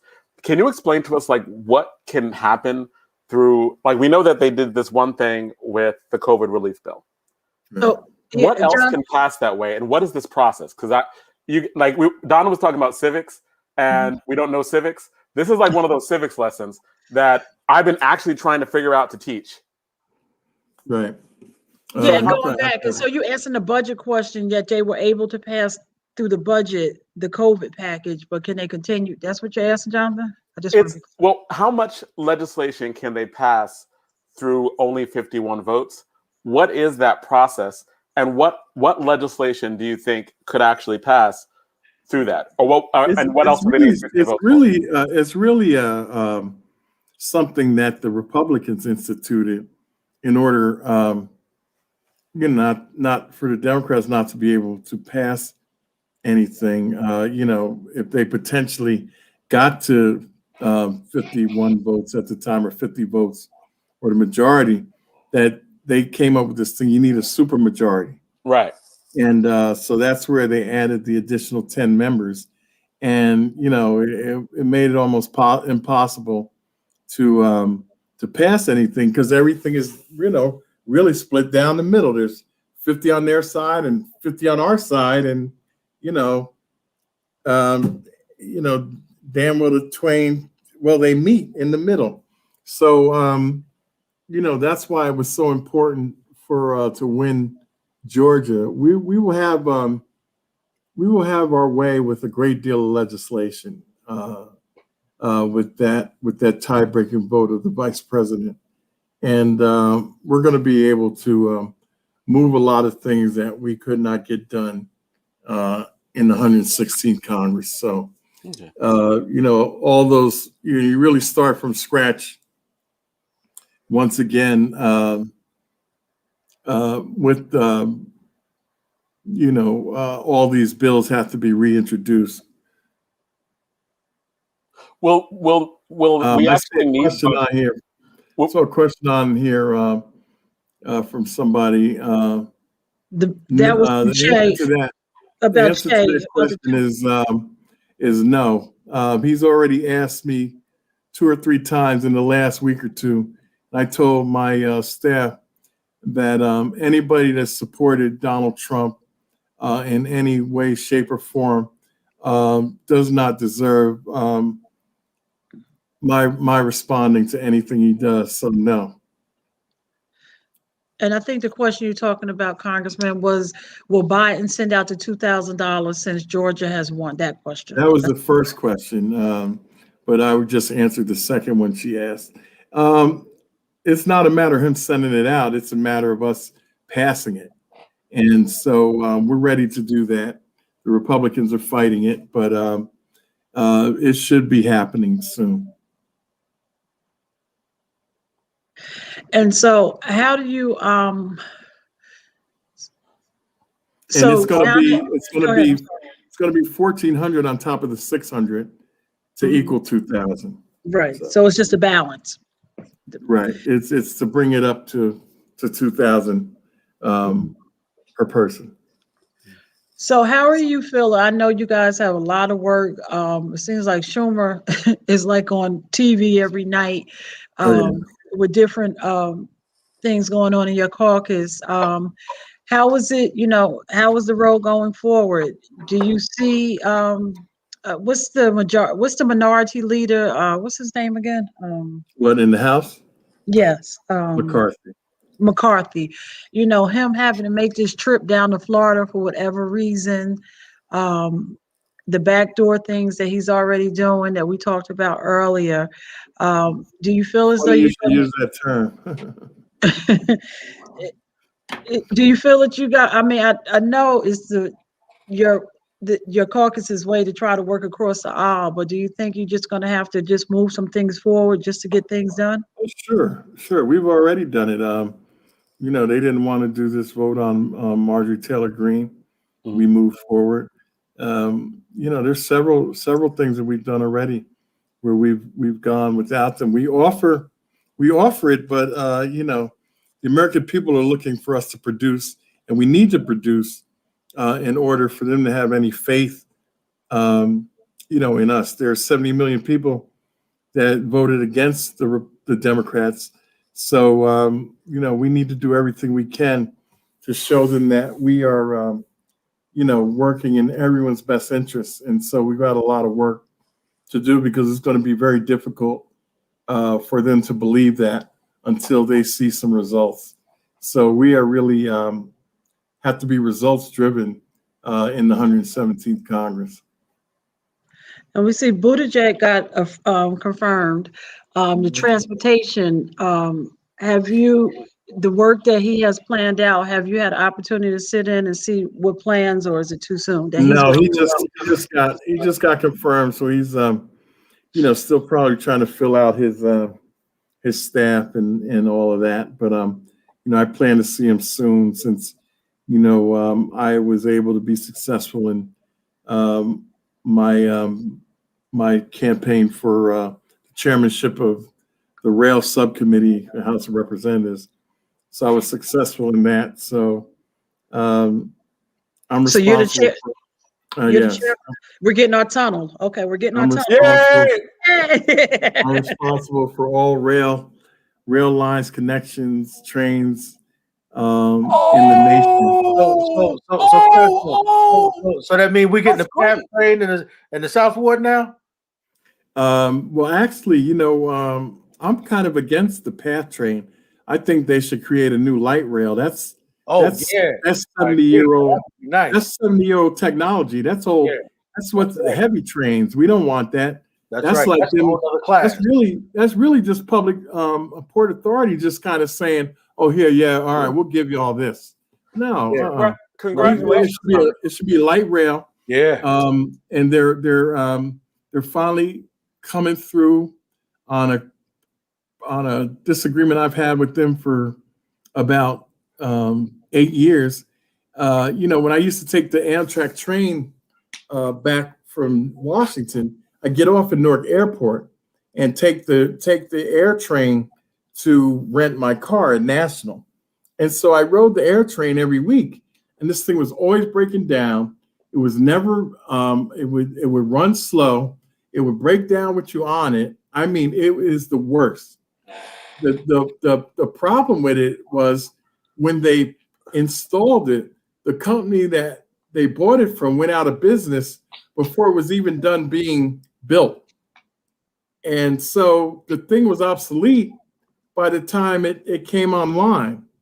And so it's been a battle to keep it going. Believe me, they had that thing running by glue and bubble gum, spit and bubble gum. And I have been on them for the last 8 years that they need to do something about that. And, it was a situation where I looked at it, and they were spending what they wanted to give Newark, the entire airport, for what they were going to do for LaGuardia for their light rail. Wow. So they were going to build light rail at LaGuardia, and the same amount of money was all they're going to give all of Newark Airport. I said, no, we're not doing that. I said, you need a new air train. And so, voila, guess what I see after I'm named chairman of rail? Yeah. Oh, a new air train coming to Newark. Oh, how wonderful. There you go. Nice. Now, did you say you were chair of the transportation committee? I'm the chairman of the rail subcommittee, the committee on rail and hazardous pipelines. Oh, congratulations. Congratulations, Congressman. I have a question that I've been dying to ask for years and years. Will there be high-speed rail in the United States, like high-speed rail that goes from like New York to Atlanta, or from Atlanta to California? Or it's interesting. I have been a proponent of high-speed rail, ever since I traveled to China and saw some of their trains, really amazing. And we're definitely trying to work on that. And I just met my staff today for the first time, and told them a few of my things that I'd like to see happen. And high-speed rail was at the top of the list. You know, we need to come out of the 1800s, 1900s, right, in our rail system. I mean, the Acela goes 115 miles an hour, and some of those trains in China stop in the station at 115. Right. So, I mean, we're so far behind, it's ridiculous. And so I told them that I'm committed to figure out how we move our rail system forward in this nation, and there should be some high-speed rail lines. You know what it is, even with the Northeast Corridor, there are a lot of turns in our tracks. You know, our tracks weren't laid straight, and that's the key to high speed, is the amount of distance that you can go straight.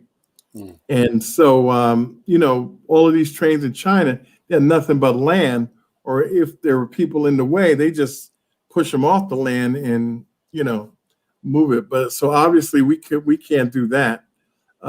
So there's a lot of tracks that need to be straightened out in order to achieve the higher speeds. They can go faster, but it's a matter of you know, the tracks and the curves that are in them. And so at a certain point, and I think this is really exciting, only in that we're so far behind most other developed countries when it comes to high-speed rail.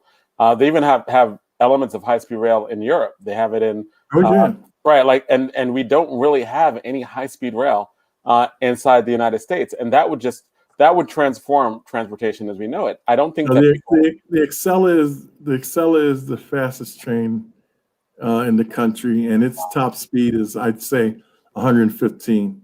So its top speed is maybe not even a third of the fastest speeds.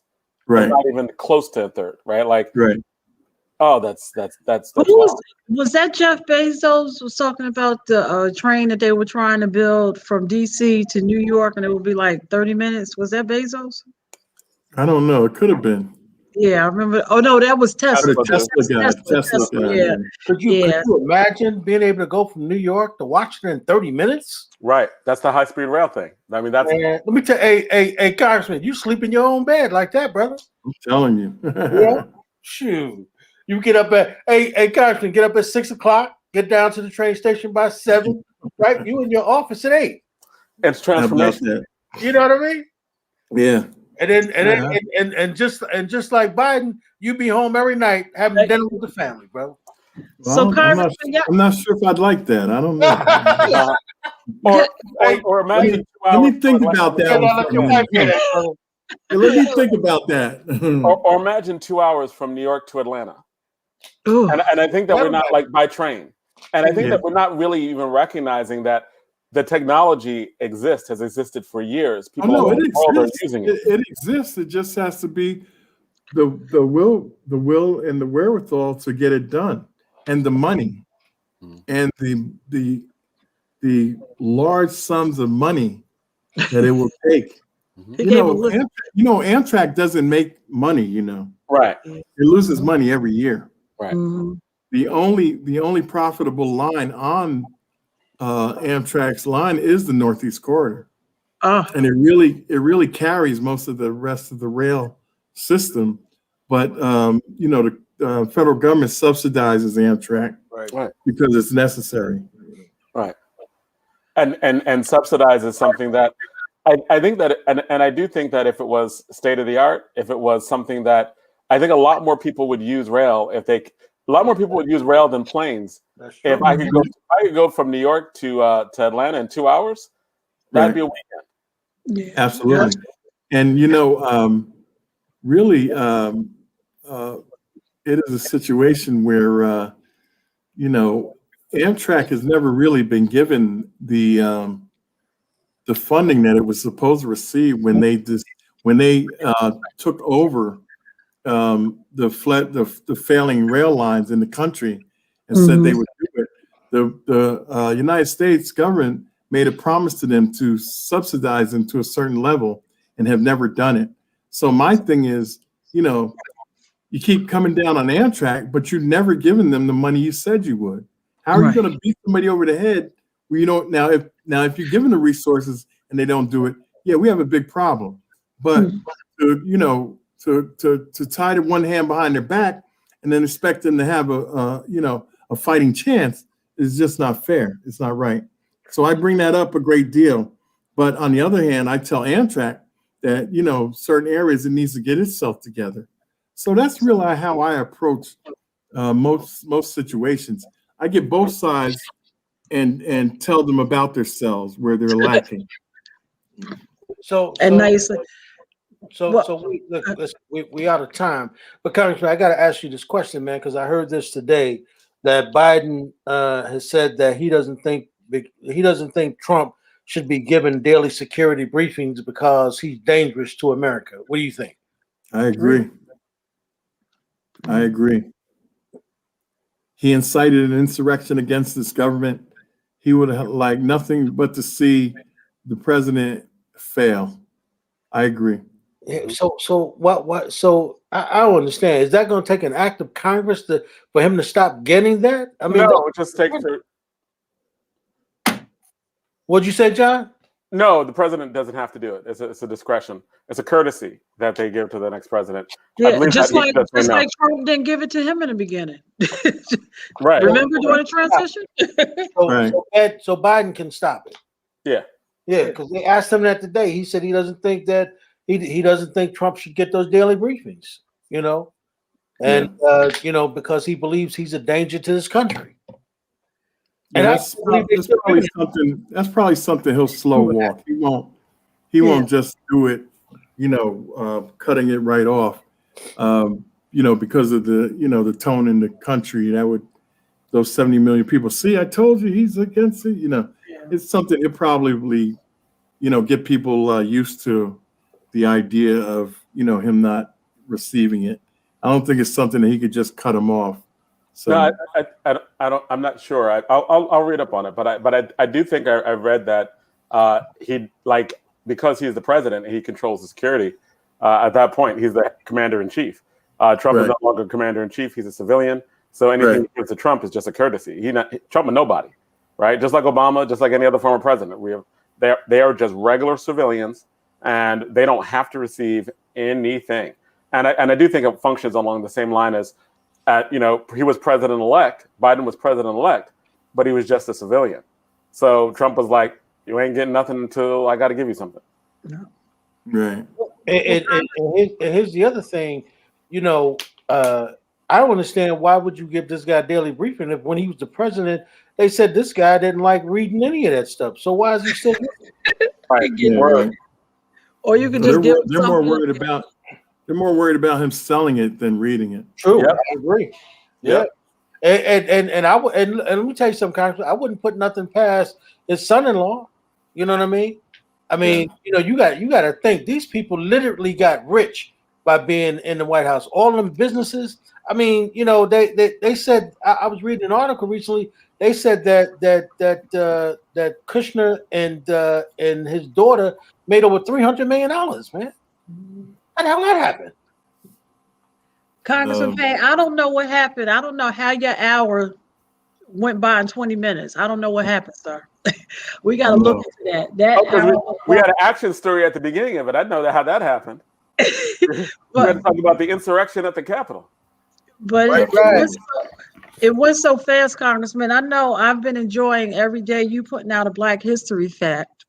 Oh yeah, thank you. I hope you continue that with Women's History Month in March, sir, because you've been good stuff. You just put the gauntlet down. You've been putting some great information out. But since we're going to talk to you for a couple of days, is there anything that you want us to look out for that's coming down? Is the CBC, are you doing anything for Black History Month? Is there any legislation? The CBC, they're putting together a really nice piece where people should really enjoy it. There were the chairwoman has decided, we always talk about other great Black leaders, but she says she wants to highlight the 59 people she works with because she thinks that they're great individuals and are part of Black history. So she's putting together a really nice piece where we're each going to do a little monologue, and it's going to be all put together in a nice piece. So be watching for that. That should be coming out the middle of the month. We're all working on it. But yeah, thank you for that, Donna, with my my Black History piece. These are all heroes of mine that, a lot of people don't know about. Some of them, some of them are well known, but as you go through the month, you'll see other people that you've never heard about and that have extraordinary accomplishments in Black history. And I try to alternate. I did a man and then a woman, a man and a woman. Now you're talking about women's Women's History Month. Gee, I might have to recycle a few of them. If I knew I had to do that, I'd have done all men this month. Okay, but yeah, it's been interesting. So we look forward to it, and as always, be safe. We had one of the viewers said they were very inspired by your wall, where what you're showing behind you. Oh, wow. Yeah, and we know. And again, all kudos go to Pops for that. Yeah. Oh yeah, yeah. This is DP's place, and I just inherited it. The only thing that's mine is the picture behind me. Yep. Okay, so, that's the woman. But like if you look down the whole room. Oh wow. He had them all the way down the wall. And Congressman, he picked them up on his travels. Yes. Mm-hmm. That's what's interesting. They're not some pieces he went to 125th Street and bought. He picked them up on his travels. No, he got them in each country. There you go. That's what makes them valuable. Absolutely. Mm-hmm. Well, I know when I went to Africa for the first time last year, and to get there and tell them, and to hear them tell me about Congressman Payne, I was like, okay. Yeah, so he was Miss Africa. Yes. So thank you, sir. All right, thank you. It's always good to be with you. We have a question that we asked all our guests and our co-hosts. What hip hop artists are you listening to these days? I'm stuck in a time warp, So lately it's been a little KRS-One, and that's what I'm feeling too. And my philosophy and all of that good stuff, and before Scott LaRock lost his life, that stuff. Ooh. And really just kind of reminiscing a little Tribe, Leaders of the New School. So that's the kind of stuff I've been listening to. And Jay-Z, Yeah. Well, Queen Latifah's gonna be on. Queen Latifah's gonna be on Sunday as the Equalizer, and I heard it was filmed in the Congressional District. Oh wow! Yeah, that's one of my former constituents. But it's really good being with all y'all. All right, guys. And we're glad you're safe, my brother. Yes, thank you. And make it clear, man, to your colleagues down there that you got family who love you too, and you got friends who ain't got no problems putting on a black jacket and a hat, brother. I know that's right. Look, they know his sister Wanda. They ain't doing. They hey, we just saying, don't let the black come out of us. And be dignitaries and do our job. That's right. Don't get it twisted. Congressman Payne got some family too. You know what I mean? Hey, Congressman, it's like when you was in school. Don't let me have to call my big brother. Hey, listen. You had a couple of friends, like you're the good guy, right? You got 2 or 3 friends that like, please let me get in this song. They're looking for a fight. We need to make that clear that there's something called a big N, and for Newark, where he's from. And like Mayor Baraka said, we ain't ever been no punks in Newark. There you go. So I don't know what story you done heard. That's right. Make it plain. Right. Right. What was that line in that song? Punks step up to get beat down. Yeah, right. All right, Congressman Payne. All right. Thank you. Take care. All right. All right. God bless. Take care. God bless. Take care. All right. All right, John Austin, was a big show. Interesting. And we are still